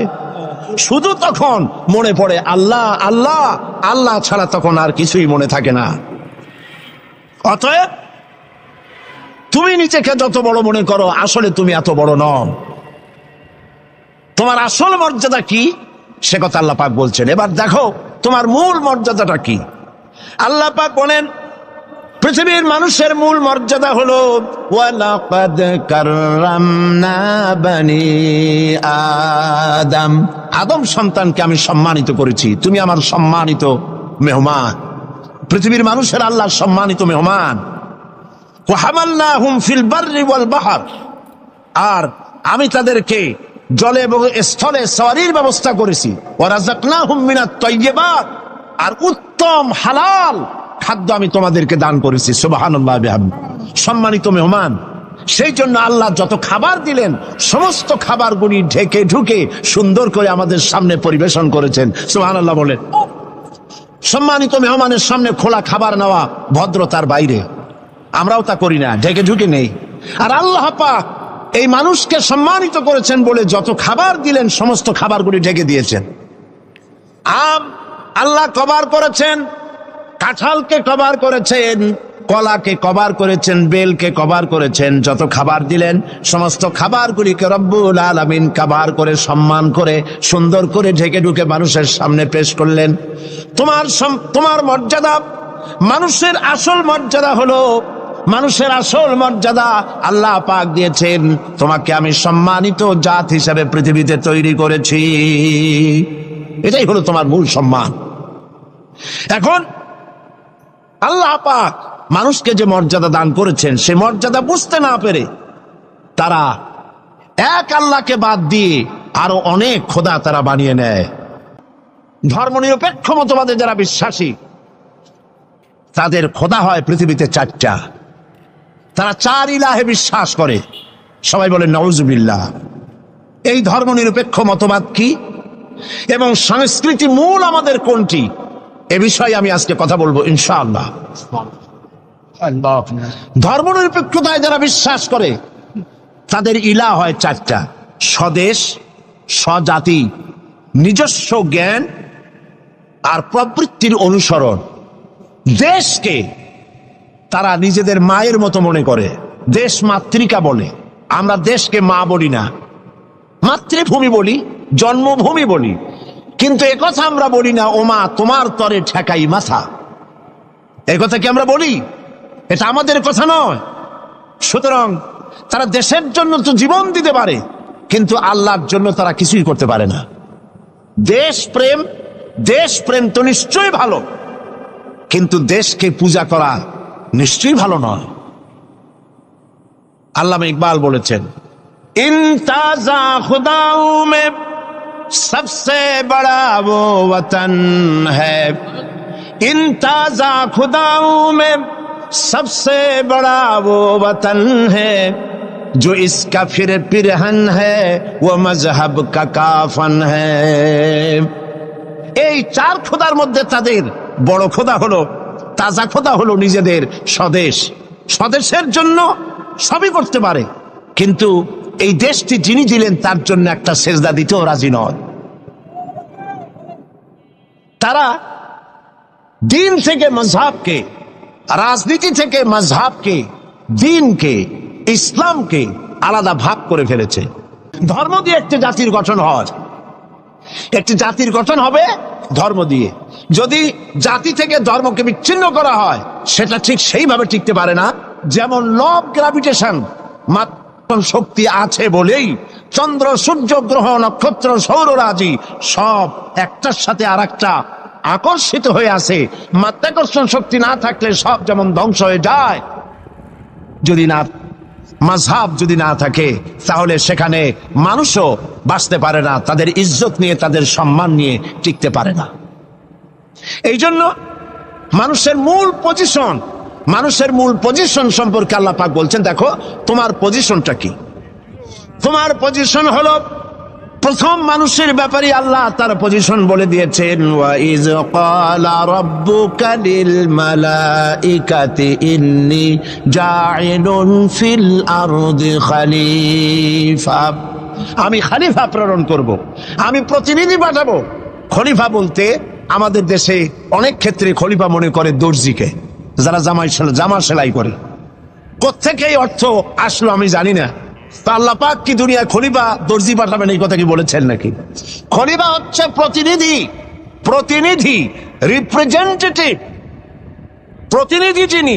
তিনি প্রতিনিধিত্ব করবেন, মালিকানার দাবি করবেন না।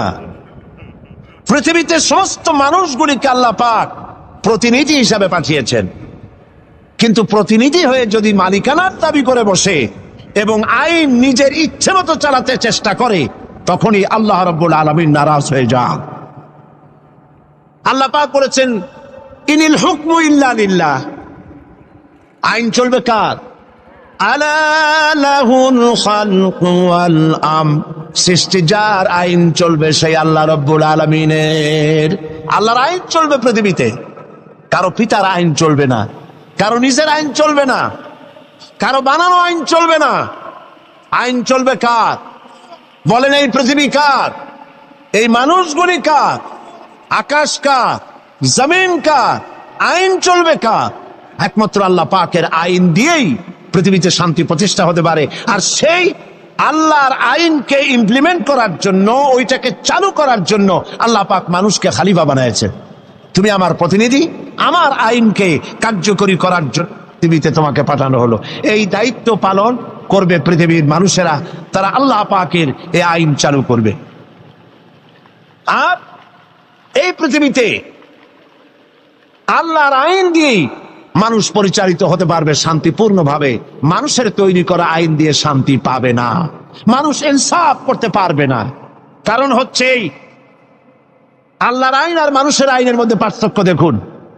আপনি যদি কাউকে, এই চট্টগ্রাম শহরের কাউকে যদি আপনি 50,000 কমলা দিলেন, এই কথা বলে যেই কমলাগুলি চট্টগ্রাম শহরের 8 বছরের নিচে বাচ্চাদেরকে একটা একটা করে আপনি বিতরণ করবেন, এই কথা বলে যখন তাকে যাওয়া হলো, তিনি যখন এই কমলাগুলি বিতরণ করতে যাবেন, তখন দেখলেন যে এই ছেলেদের মধ্যে তার নিজের ছেলে আছে, তার ছেলে আছে, তার ভাইয়ের ছেলে আছে।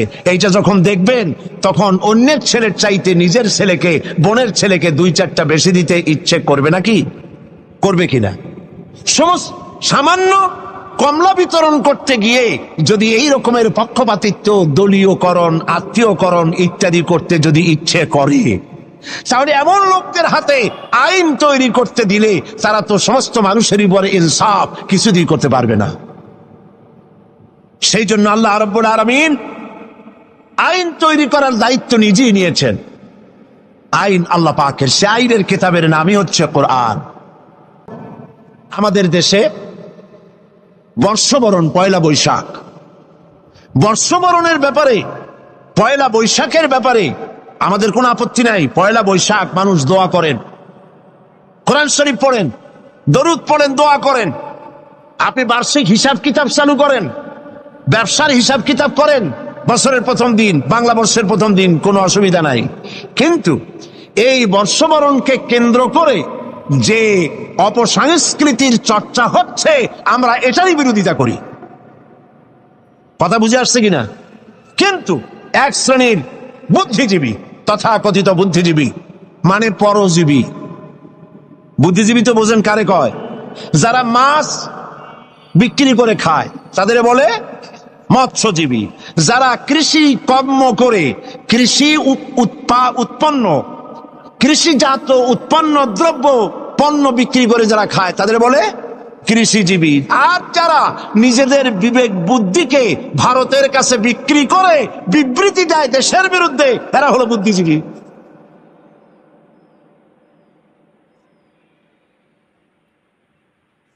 এরা কি করলো দেখেন, বর্ষবরণে আমরা আপত্তি করি না। আপনি বছরের প্রথম দিন আল্লাহ আল্লাহ করবেন, অসুবিধা কি? আপনি মুনাজাত করেন, আয় আল্লাহ বিগত বছরে যত গুনাহ করছি, এই যে পয়লা বৈশাখ আসতেছে না, আপনি বলেন আল্লাহ এই গত বছর যত গুনাহ করেছি মাফ করে দাও, আগামী বছরটা, নতুন বছরটা আমার জন্য ভালো করো। এই ধরনের দোয়া করলে ভালো হইতো না? আচ্ছা, তা না করা হলো, মঙ্গল প্রদীপ জ্বালানো হলো, রাখি বন্ধন বাঁধা হলো, উলুধ্বনি দেওয়া হলো, কপালে তিলক পরা হলো, মেয়েদের গালে যুবক ছেলেরা উল্কি আঁকায় দিল। এটা কি আমার সংস্কৃতি? বলেন, এটা আমার সংস্কৃতি? প্রিয় ভাই সব, বিশ্ব ভালোবাসা দিবস উদযাপন ওরা শুরু করেছে। বিশ্ব ভালোবাসা দিবস পালনের মুসলমানের কোনো দরকার নাই। আচ্ছা, কেন নাই? আপনারা তো আন্দাজি কইলেন, ঠিক নাই। কেন নাই? এই জন্য ইসলামের জন্মই হয়েছে ভালোবাসা দিয়া। সুবহানাল্লাহ। আল্লাহ পাকের নবী বলেছেন, আদ-দীন ওয়ান নাসিহা, দিন হলো ভালোবাসা, কল্যাণ কামনা করা। মাকে কতটুকুন ভালোবাসতে হবে, পিতাকে কতটুকুন ভালোবাসতে হবে, স্ত্রীকে কিভাবে ভালোবাসতে হবে, সন্তানকে কেমনে ভালোবাসতে হবে, এই ভালোবাসা শিখিয়েছে ইসলাম। ইসলামের প্রতিটি দিন ভালোবাসা। যাদের জীবনে কোনো ভালোবাসা নাই, বছরে তাদের জন্যই একবার ভালোবাসা প্রয়োজন হয়, একদিনের জন্য হলেও। যারা সারা বছরে পান্তা ভাত খায় না, অন্তত একদিনের জন্য হলেও রমনা বটমূলে গিয়ে এক থাল পান্তা খাওয়া তাদের জন্যই জরুরি। বন্ধুগণ, এর নাম সংস্কৃতি নয়, এর নাম অপসংস্কৃতি। এর নাম কি? অপসংস্কৃতি। প্রিয় ভাইয়েরা, এভাবে করে ভালোবাসা দিবস, বসন্ত দিবস, পৌষ মেলা, আবার কবে না জানি শুনতে হয় উৎসব। এই সব উৎসব ভালোবাসা উদযাপন সাথে ইসলামের কোন সম্পর্ক নাই, পরিষ্কার কথা। এরপরে আমার একটি বক্তব্য নিয়ে তারা পত্রপত্রিকায় অনেক লিখেছেন, আমি আজকে সেই কথা পরিষ্কার করতে চাই। এটিও একটি অপসংস্কৃতি। আমি বলেছি, অমুসলিমদের জন্য তাদের উপাসনালয় একটার জায়গায় 50টা মূর্তি বানালেও ইসলামের কোনো বক্তব্য নাই। তারা তাদের পূজা করবে, আপত্তি নাই।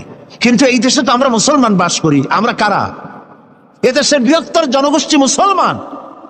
আমাদের ট্যাক্স, আমাদের রেভিনিউ নিয়ে, আমাদের কর নিয়ে মুসলিম সরকার রাস্তায় রাস্তায় পথে ঘাটে মূর্তি নির্মাণ করবে, এটা তো হতে পারে না। শুনুন, আবার শুনুন, ভাস্কর্যের নামে যা খুশি বানান, মূর্তি বানাবেন না। কোরআন হারাম করেছে, রাসূলুল্লাহ হারাম করেছেন। আপনি যদি মুসলমান হন, আমার কথার সাথে একমত হতে হবে। দুনিয়ার সমস্ত আলেম একমত, মুসলমানেরা মূর্তি বানাইতে পারবে না, হারাম, হারাম। ভাস্কর্যের নামে যা খুশি বানান, মূর্তি বানাবেন না। নবীকে জিজ্ঞেস করা হয়েছে, লিমা বুইস্তা, কেন পৃথিবীতে আপনাকে পাঠানো হয়েছে? এর জবাবে হুজুর বলেছেন, বুইস্তু লিকাসরিল আসনাম, প্রেরিত হয়েছি পৃথিবীতে মূর্তি ধ্বংস করার জন্যে। এ কথা কার?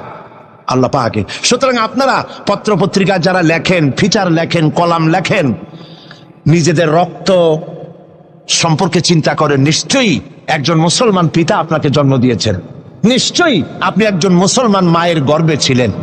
আপনি ইসলামকে শ্রদ্ধা করতে শিখুন, কোরআন এবং হাদিসের মতকে সম্মান করতে শিখুন।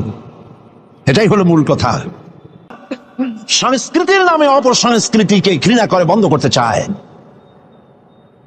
ইসলামের সংস্কৃতি উদ্দেশ্য তানসেন বানানো নয়। ইসলামের সংস্কৃতির উদ্দেশ্য চার্লি চ্যাপলিন বানানো নয়। ইসলামের সংস্কৃতির উদ্দেশ্য মাইকেল জ্যাকসন বানানো নয়। ইসলামী সংস্কৃতির উদ্দেশ্য হচ্ছে আবু বকর, ওমর, ওসমান, আলী, হুসাইন ইবনে আলী, ফাতেমা, রাবেয়া বসরি, এই সব মানুষ তৈরি করাই হচ্ছে ইসলামী সংস্কৃতির মূল লক্ষ্য। কিন্তু এই পথ চূড়ান্ত বাধা হচ্ছে ধর্মনিরপেক্ষ মতবাদ। মতবাদগুলোর মধ্যে ধর্মনিরপেক্ষ মতবাদ হচ্ছে ইসলামের বিরুদ্ধে পরিচালিত এক নিকৃষ্ট মতবাদ। ধর্মনিরপেক্ষ মতবাদ এর ইংরেজি হচ্ছে সেকুলারিজম, আর সেকুলারিজমের অর্থই হলো ধর্মহীনতা। আমি পার্লামেন্টে ধর্মনিরপেক্ষতার উপরে বক্তব্য রেখেছিলাম, যারা আপনারা শুনেছেন।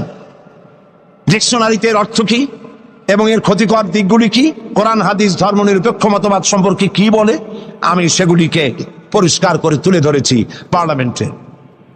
ধর্মনিরপেক্ষ মতবাদ এটি বিগত 250 বছর আগে একটি প্রতিষ্ঠিত আদর্শ হিসাবে দুনিয়ায় পরিচিতি লাভ করেছে। মুসলিম দেশগুলির মধ্যে সর্বপ্রথম কামাল পাশা তুরস্কে এটাকে আমদানি করে এবং এই মতবাদ দিয়ে আরবি ভাষা সে তার দেশে হারাম করে দিয়েছিল। কামাল পাশা আরবি ভাষা নিষিদ্ধ করেছে, হেজাব নিষিদ্ধ করেছে, মসজিদের আজান নিষিদ্ধ করে দিয়েছিল।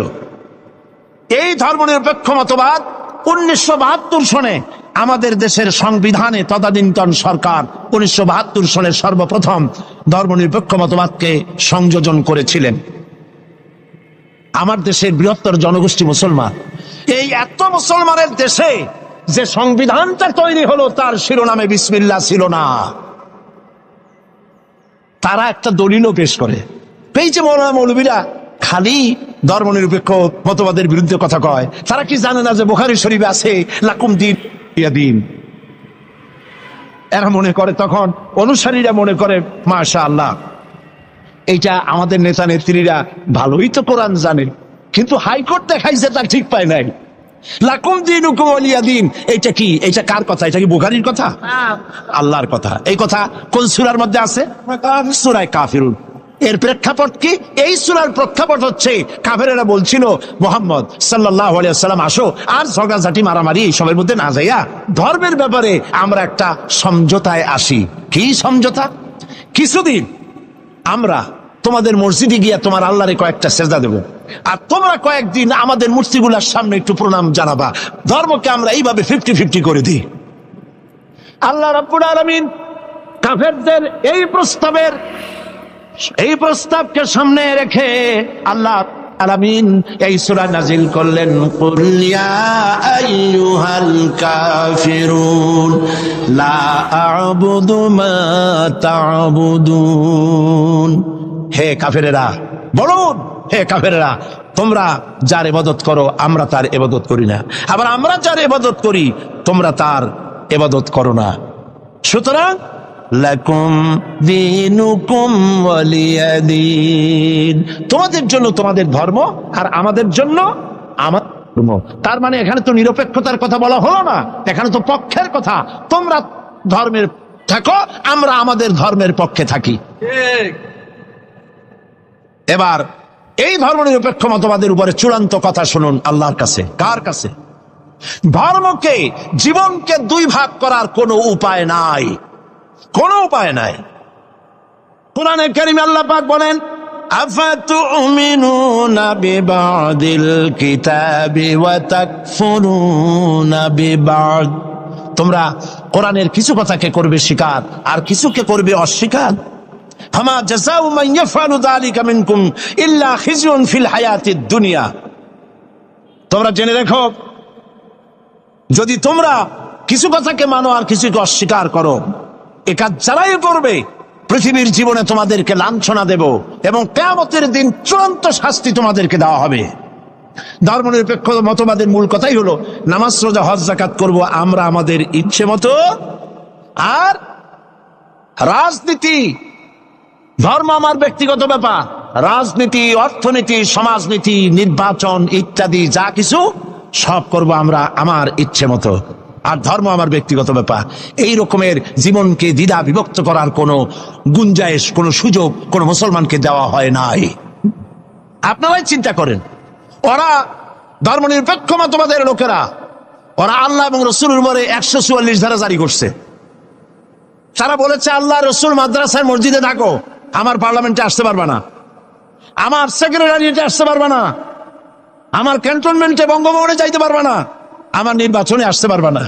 আমার প্রশ্ন, যে আল্লাহর দরকার নাই শিক্ষাঙ্গনে, যে আল্লাহর দরকার নাই পার্লামেন্টে, যে আল্লাহর দরকার নাই ইলেকশনে, যে আল্লাহর দরকার নাই সেক্রেটারিয়েটে, যে আল্লাহর দরকার নাই কলেজ ভার্সিটিতে, যে আল্লাহর দরকার নাই কলকারখানায়, অবশেষে এই আল্লাহর দরকারটা কি?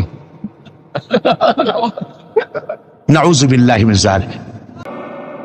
মুসলমান তার জীবনকে দুই ভাগ করতে পারবে না, কখনোই না।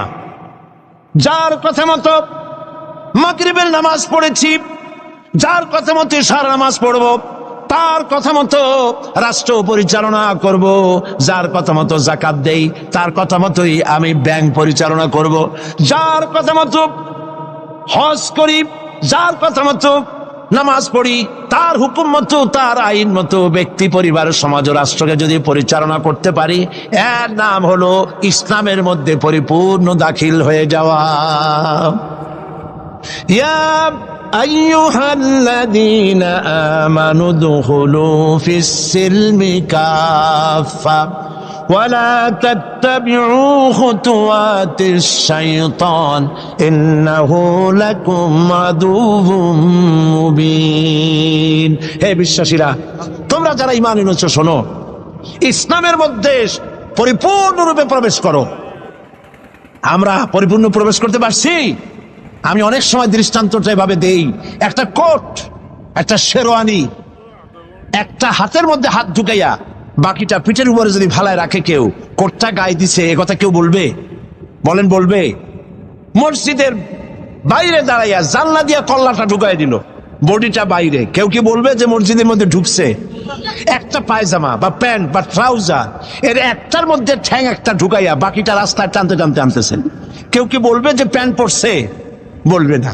অনুরূপ ভাবে নামাজ পড়েন, রোজা রাখেন, কিন্তু ব্যাংকের সাথে সুদি লেনদেন করেন। নামাজ পড়েন, রোজা রাখেন, কিন্তু ব্যবসায় ওজনে কম দেন, খাদ্যে ভেজাল দেন। নামাজ পড়েন, রোজা করেন, গভর্নমেন্টকে ইনকাম ট্যাক্স ফাঁকি দেন। নামাজ পড়েন, রোজা রাখেন, হজ করেন, যাকাত দেন, বউকে পর্দায় রাখেন না। নামাজ রোজা করেন, আবার আর একদিকে মদ, জুয়া ইত্যাদি সাথে নিত্য সঙ্গী।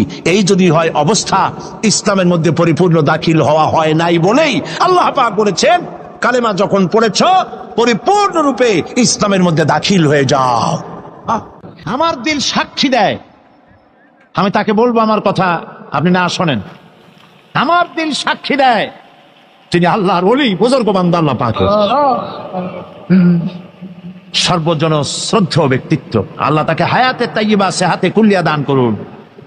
আল্লাহ তার দৃষ্টি শক্তি তুমি নিয়েছো, মৃত্যুর সময় দৃষ্টি খুলে দিয়ে রাসূলুল্লাহকে দেখতে দেখতে মরার তৌফিক দিও, আর মরার সাথে সাথে কবরের সাথে জান্নাতের সুড়ঙ্গ পয়দা করে দিও। তিনি আমার সাথে টেলিফোনে কথা বলে বলেছেন, চট্টগ্রামে কিয়ামত চলতেছে, আল্লাহর বান্দাদের কাছে যেতে পারতেছি না, আল্লাহর বান্দারা কাছে এসে পয়সাও দিতে পারছে না, এত বড় মাহফিল চালাবো কিভাবে? তাহলে আফসোসে আমার প্রাণ কেঁদেছে। চট্টগ্রামবাসীরা, শুরুতে যে কথা বলেছি, একদম শুরুতে সেই কথাটা আরেকবার স্মরণ করাই। আল্লাহর কসম, তাফসীরুল কোরআন মাহফিল জামাত শিবিরের একক সম্পদ নয়, মুসলমানদের সম্পদ, গোটা মুসলিম উম্মতের সম্পদ। এই বরকতপূর্ণ মুবারক মাহফিল আমার মনে পড়ে জামিউল আজহার, কায়রো, মিশর। সেখানকার একজন ওস্তাদ, বিশ্ববিখ্যাত জামে আজহারের ওস্তাদ, প্যারেড ময়দানে বক্তৃতা করে বলেছিলেন, প্রায় 60 ঊর্ধ্ব বয়স তার, বিলো 70। তিনি বক্তৃতা করতে গিয়ে সেই ওস্তাদ, হাদিসের ওস্তাদ, বিশ্ববিখ্যাত বিশ্ববিদ্যালয়, তিনি বলেছিলেন, কোরআন শরীফের এত বড় তাফসীরের মাহফিল আমি জীবনে পৃথিবীর কোথাও দেখি নাই। আপনারা বিশ্বাস করুন, সমগ্র বিশ্বে কোরআনের এত বড় তাফসীরের মাহফিল সারা দুনিয়ায় নাই। এই মাহফিলে যারা বাধা দিল, আল্লাহ তুমি তাদেরকে হেদায়েত দান করো, তুমি তাদের সুমতি দান করো, সে যেই হোক হেদায়েত দান করো। এই মাহফিল আয়োজনে অনেক খরচ আপনারা জানেন, এবং আমি জানি আল্লাহ পাক আমাদের ভাই মাওলানা কোনোদিন আমাকে বলেন নাই মাহফিলের শেষে যে আমি ঋণগ্রস্ত থেকে গেছি, কিন্তু উৎকণ্ঠা, মানুষ হিসাবে উৎকণ্ঠা থাকি, কেমনে চালাবো, এগুলি সব বাকিতে করা হয়েছে। আমি আপনাদেরকে বলবো, প্রতি বছরের ন্যায় এই মোবারক মাহফিলে উনি যদি দৃষ্টিশক্তি ভালো থাকতো, আপনাদের বাড়ি বাড়ি যেতেন। ওনাকে কি কষ্ট দেবেন আপনারা? আপনাদের বাড়ি বাড়ি উনি যেতে পারবেন? আপনারা এসে ওনার হাতে তুলে দিবেন। বড় লোকেরা, বিশাল বিশাল ধনী ব্যক্তিরা চট্টগ্রাম তাফসীরুল কোরআন মাহফিলের জন্য সাহায্য করুন। এ মাহফিল চলবে, এ মাহফিল চলবে ইনশাআল্লাহ।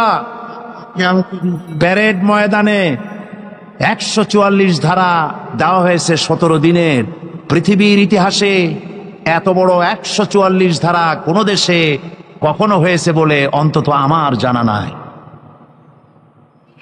যারা কোরআনের মাহফিলে 144 ধারা দিলেন অন্যায় ভাবে, আল্লাহ যদি তাদের জন্য জান্নাতের চতুর্দিকে 144 ধারা দিয়ে দেন, আল্লাহ মাফ করুন,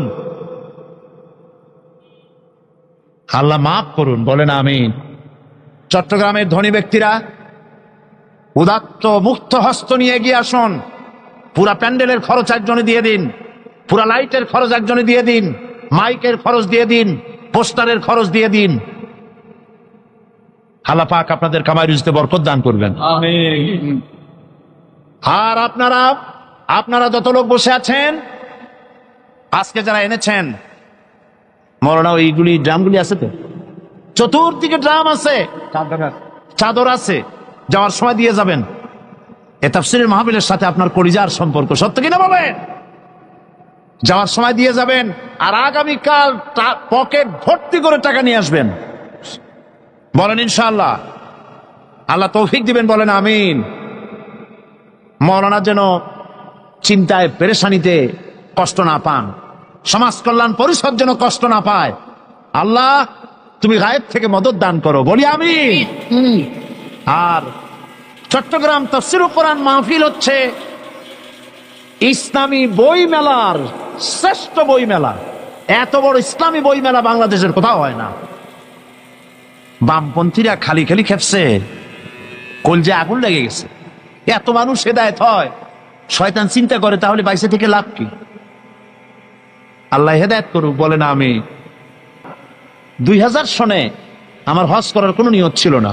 হঠাৎ করিয়া হজের আগে, মাত্র কয়েকদিন আগে, বাদশাহ ফাহাদ তিনি বাংলাদেশে তাদের দূতাবাসের মাধ্যমে আমাকে রাজকীয় মেহমান হিসেবে দাওয়াত দিলেন হজ করার জন্য। তো হজ করতে গিয়ে মিনায় সে দেশের সব থেকে বড় বড় ওলামাদের সাথে দেখা হওয়ার তৌফিক হলো। সুবহানাল্লাহ। আলেম কারে বলে? আমার দেশের মানুষেরা আলেমদের মর্যাদা বোঝে না। আহারে, আমার রাসূল বলেছেন, আকাশের সমস্ত তারকা পুঞ্জের ভেতরে পূর্ণিমার চাঁদের যে মর্যাদা, আমার উম্মতের ভেতরে আমার আলেমদের সেই মর্যাদা। আমি ওই সব আলেমদের কপালে চুমা খাইছি। সুবহানাল্লাহ। তাদের হাত পায়ের যোগ্যতাও আমাদের নাই। কত বড় আলেম! সুবহানাল্লাহ। সৌদি আরবের সব থেকে বড় আলেম যিনি ইন্তেকাল করেছেন, বিন বাজ, নওয়ারাল্লাহু মারকাদাহু ওয়াজআলাল জান্নাতা মাসওয়াহু। এত আলেম, তার জানাজায় উপস্থিত হয়েছে। সৌদিরা বলেছেন আমাকে, হারামাইনুশ শরীফাইনে আলেম আর আলেম দিয়ে ভর্তি হয়েছে, লক্ষ লক্ষ আলেমেরা তার জানাজা পড়েছে, চোখের পানি দিয়ে তার বিদায় করেছে। তিনিও নাবিনা ছিলেন, দৃষ্টিহীন ছিলেন। সুবহানাল্লাহ, কত বড় আলেম। আর ওনার পরে সৌদি আরবের সব থেকে শ্রেষ্ঠ আলেম হচ্ছেন শেখ মোহাম্মদ বিন সালেহ আল উসাইমিন। তার লেখা আয়াতুল কুরসির একটি তাফসীর আমাদের সকলকে উপহার দেওয়া হলো। বইটি পেয়ে আমি পড়লাম, দারুণ ভালো লাগলো, এবং আমি মনে করলাম যে শেখ মোহাম্মদ বিন সালেহ আল উসাইমিনের আয়াতুল কুরসির এই তাফসীর বাংলা ভাষী এর থেকে লাভবান হোক। এটাকে বাংলা করানো হলো, আমি এডিট করেছি, অনুবাদ করেছে আরেকজন। অনুবাদের সময় তো আমার হাতে নাই। এই আয়াত তাফসীর আয়াতুল কুরসি সমস্ত লাইব্রেরিতে আছে। যে আয়াতুল কুরসি তাফসীর আমি করতেছি, সব লাইব্রেরিতে এখানে পাবেন। আজ নিবেন, কাল নিবেন, পরশু নিবেন, সবাই নিবেন। আল্লাহ তৌফিক দান করুন, বলুন আমিন। আল্লাহ পাক সকলকে হাদিসের কিতাব, তাফসীরের কিতাব আল্লাহ কেনার তৌফিক দান করুন। রিয়াদুস সালিহিন হাদিসের উন্নত কিতাব, সুবহানাল্লাহ বলেন, বাংলায় প্রচার হয়েছে, বাংলা ভাষায় ছাপা হয়েছে, এখানে এসেছে, আপনারা নিবেন। আল্লাহ তৌফিক দান করুন, আমরা সবাই বলি আমিন। মুনাজাত হবে এবং মুনাজাতের পরে আজান হবে। এশার নামাজ বা জামাত আদায় করে যাবেন। এবং আগামীকাল একজনে তিন জন দাওয়াত দিয়ে নিয়ে আসবেন। একজনে কয়জন? তিন জন। বলেন একজনে কয়জন? 3 জন দাওয়াত দিয়ে নিয়ে আসবেন কমপক্ষে। একজনে, মাওলানা বলছেন কমপক্ষে, আমি কমাই ফেলছি যেহেতু জায়গা যাত্রা তো আজকে পড়ে গেছে, সেজন্য আমি কম বলছিলাম। মাওলানার কথায় আল্লাহ বরকত দিন, বলেন আমিন। মাঠ তো আমাদের হাতে না, আমরা তো এটা রাবারের মতো লম্বা করতে পারবো না, আল্লাহ যেন লম্বা করে দেয়। কোন আমিন? একজনে কয়জন? 3 জন দাওয়াত দিয়ে নিয়ে আসবেন। আর আয়াতুল কুরসি পড়িয়া বাসে উঠবেন, গাড়িতে উঠবেন, যাতে ভূত প্রেত তার জেনে আসর করতে না পারে।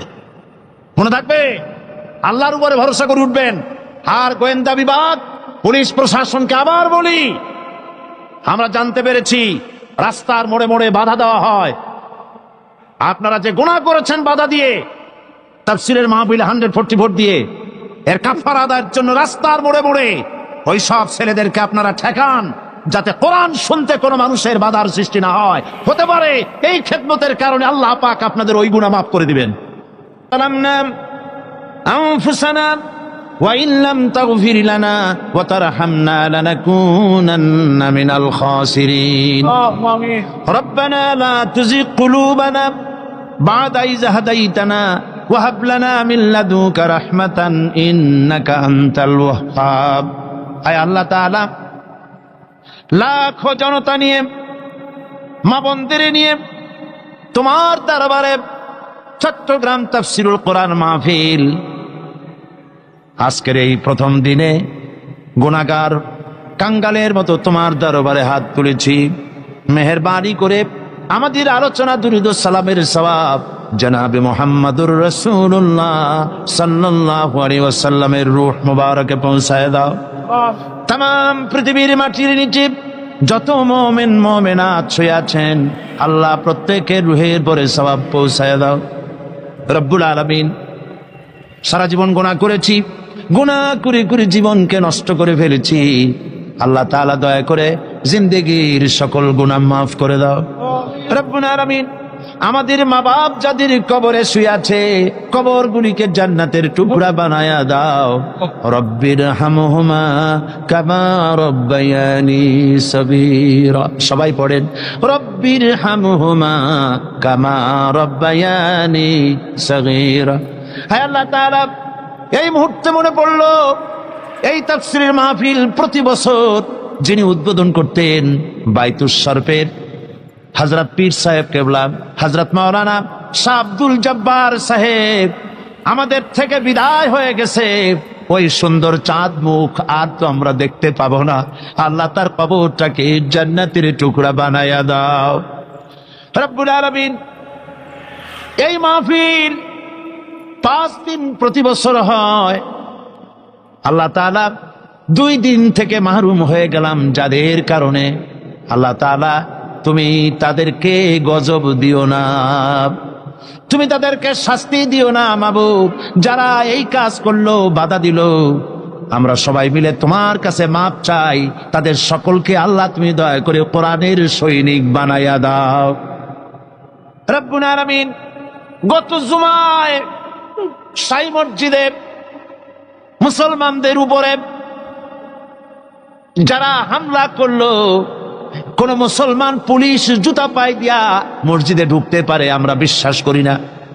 আল্লাহ তাআলা কারা ঢুকছে আমি জানি না, তারা কোন ধর্মের লোক। আল্লাহ এত বড় গুনার কাম যারা করলো, আল্লাহ তাদের হেদায়েত নসিব করে দাও।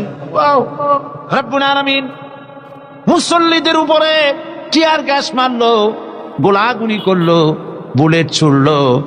হায় আল্লাহ, তাদের মধ্যে বহু লোক আজ হসপিটালে আছে।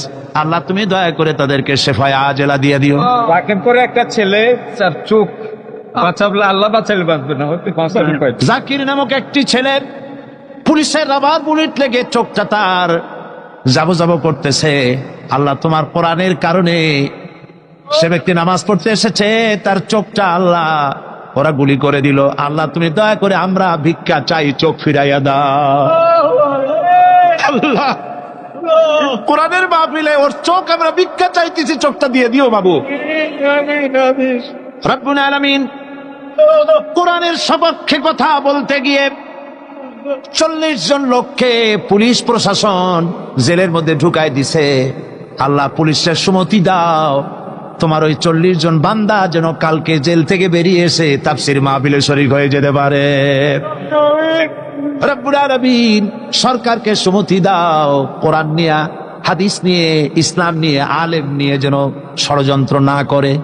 হায় আল্লাহ তাআলা তুমি দয়া করে সকলকে হেদায়েত নসিব করে দাও।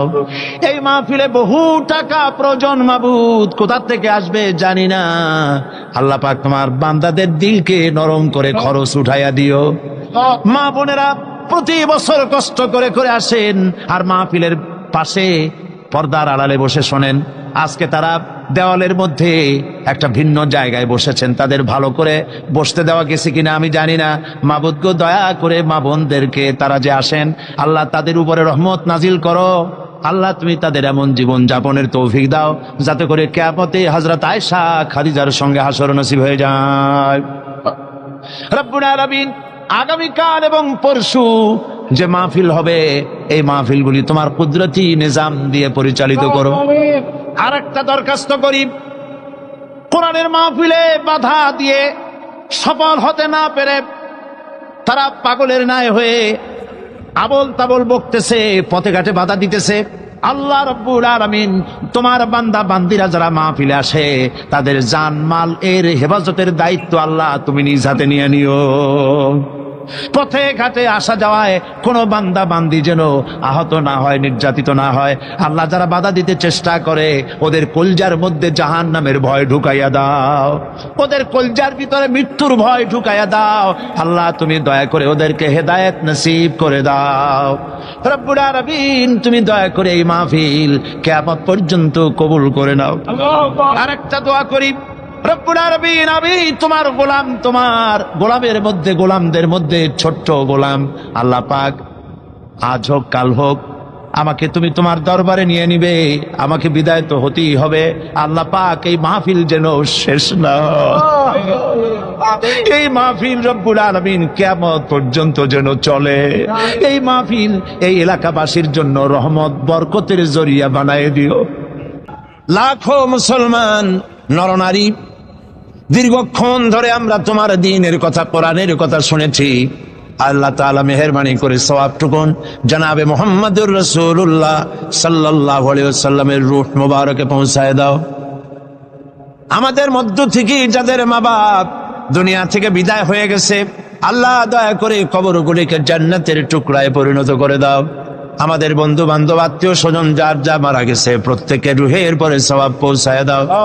রব্বুল আলামিন সারা জীবন যত গুনাহ করেছি আমাদের জিন্দেগীর সকল গুনাহ খাতা মাফ করে দাও। রব্বুল আলামিন আমাদের প্রিয় জন্মভূমি বাংলাদেশ, এই জমিন আমাদের জন্য তোমার দেওয়া বিশেষ নেয়ামত। আয় আল্লাহ এই দেশের হেফাজত, এদেশের স্বাধীনতার সার্বভৌমত্ব কিয়ামত পর্যন্ত তুমি অক্ষুণ্ণ রাখো। সন্ত্রাস মুক্ত, দুর্নীতি মুক্ত একটি দেশ আমাদেরকে উপহার দাও। এমন পরিবেশ তুমি তৈরি করে দাও যাতে করে তোমার কোরআন সুন্নাহ দেশে পরিচালিত হতে পারে। রব্বুল আলামিন, মা বোনেরা প্রতিদিন কষ্ট করে আসেন, আল্লাহ মা বোনদের জিন্দেগির গুনাহ খাতা মাফ করে দাও। রব্বুল আলামিন, আয় আল্লাহ, তাম পৃথিবীতে মুসলমানেরা যত দেশে বিপদে মুসিবতে আছে, প্যালেস্টাইনের মুসলমান, কাশ্মীরের মুসলমান, আয় আল্লাহ, সোমালিয়া সুদানের মুসলমান, এরিত্রিয়ার মুসলমান, আলজেরিয়া, চেচনিয়া, বসনিয়ার মুসলমান, বার্মার মুসলমান, যত জায়গায় বিপদে আছে আল্লাহ তুমি তাদের সাহায্যকারী, হামি ও নাসির হয়ে যাও। আয় আল্লাহ, আমাদের অপরাধের কারণে, আমাদের গুনার কারণে আমাদের উপরে তুমি নারাজ হয়েছো, আল্লাহ তুমি দয়া করে আমাদেরকে ক্ষমা করে দাও। রব্বুল আলামিন, মুসলমানদের উপরে তাম পৃথিবীর চতুর্দিক থেকে বিপদ ঘনায় আসতেছে, আল্লাহ আমরা তোমার কাছে চাই, সিত্রুল আরশে মাসবুলুন আলাইনা ওয়া আইনুল্লাহি নাজিরাতুন ইলাইনা বিহাউলিল্লাহি লা ইয়াকদিরু আলাইনা। আল্লাহুম্মা ইয়া মুনজিলাল কিতাব ওয়া মুজরিয়াস সাহাব ওয়া সারিয়াল হিসাব হাজিমিল আহজাব আল্লাহুম্মা হজিমহুম ওয়া জালজিলহুম ওয়ানসুরনা আলাইহিম। আল্লাহ তাআলা তুমি মুসলমানদেরকে সাহায্য করো। আল্লাহুম্মা জিদনা ওয়া লা তানকুসনা ওয়া আকরিমনা ওয়া লা তুহিন্না ওয়া আকরিমনা ওয়া লা তুহিন্না ওয়া আকরিমনা ওয়া লা তুহিন্না ওয়া আতিনা ওয়া লা তাহরিমনা ওয়া আথিরনা ওয়া লা তুসির আলাইনা ওয়া আরদিনা ওয়ারদা আন্না ইয়া কারীম ইয়া রাব্বাল আলামিন। আল্লাহুম্মা আইজ্জাল ইসলাম ওয়াল মুসলিমিন, আল্লাহুম্মা আহলিকিল কাফারাতা ওয়াল মুবতাদিআতা ওয়াল ইয়াহুদা ওয়াল হুনুদা ওয়ান নাসারা ওয়াল মুশরিকিন। আল্লাহুম্মা শাত্তিত শামলাহুম, আল্লাহুম্মা মাযজিক জামাআহুম, আল্লাহুম্মা দাম্মির দিয়ারাহুম, আল্লাহুম্মা আনসুর মান নাসারা দীন মুহাম্মদ واخذل من خذل المسلمين آمين. ربنا تقبل منا إنك أنت السميع العليم وتب علينا إنك أنت التواب الرحيم. سبحان ربك رب العزة عما يصفون وسلام على المرسلين والحمد لله رب العالمين. واجعل آخر كلمة عند الموت لا إله إلا الله محمد رسول الله. السلام عليكم ورحمة الله.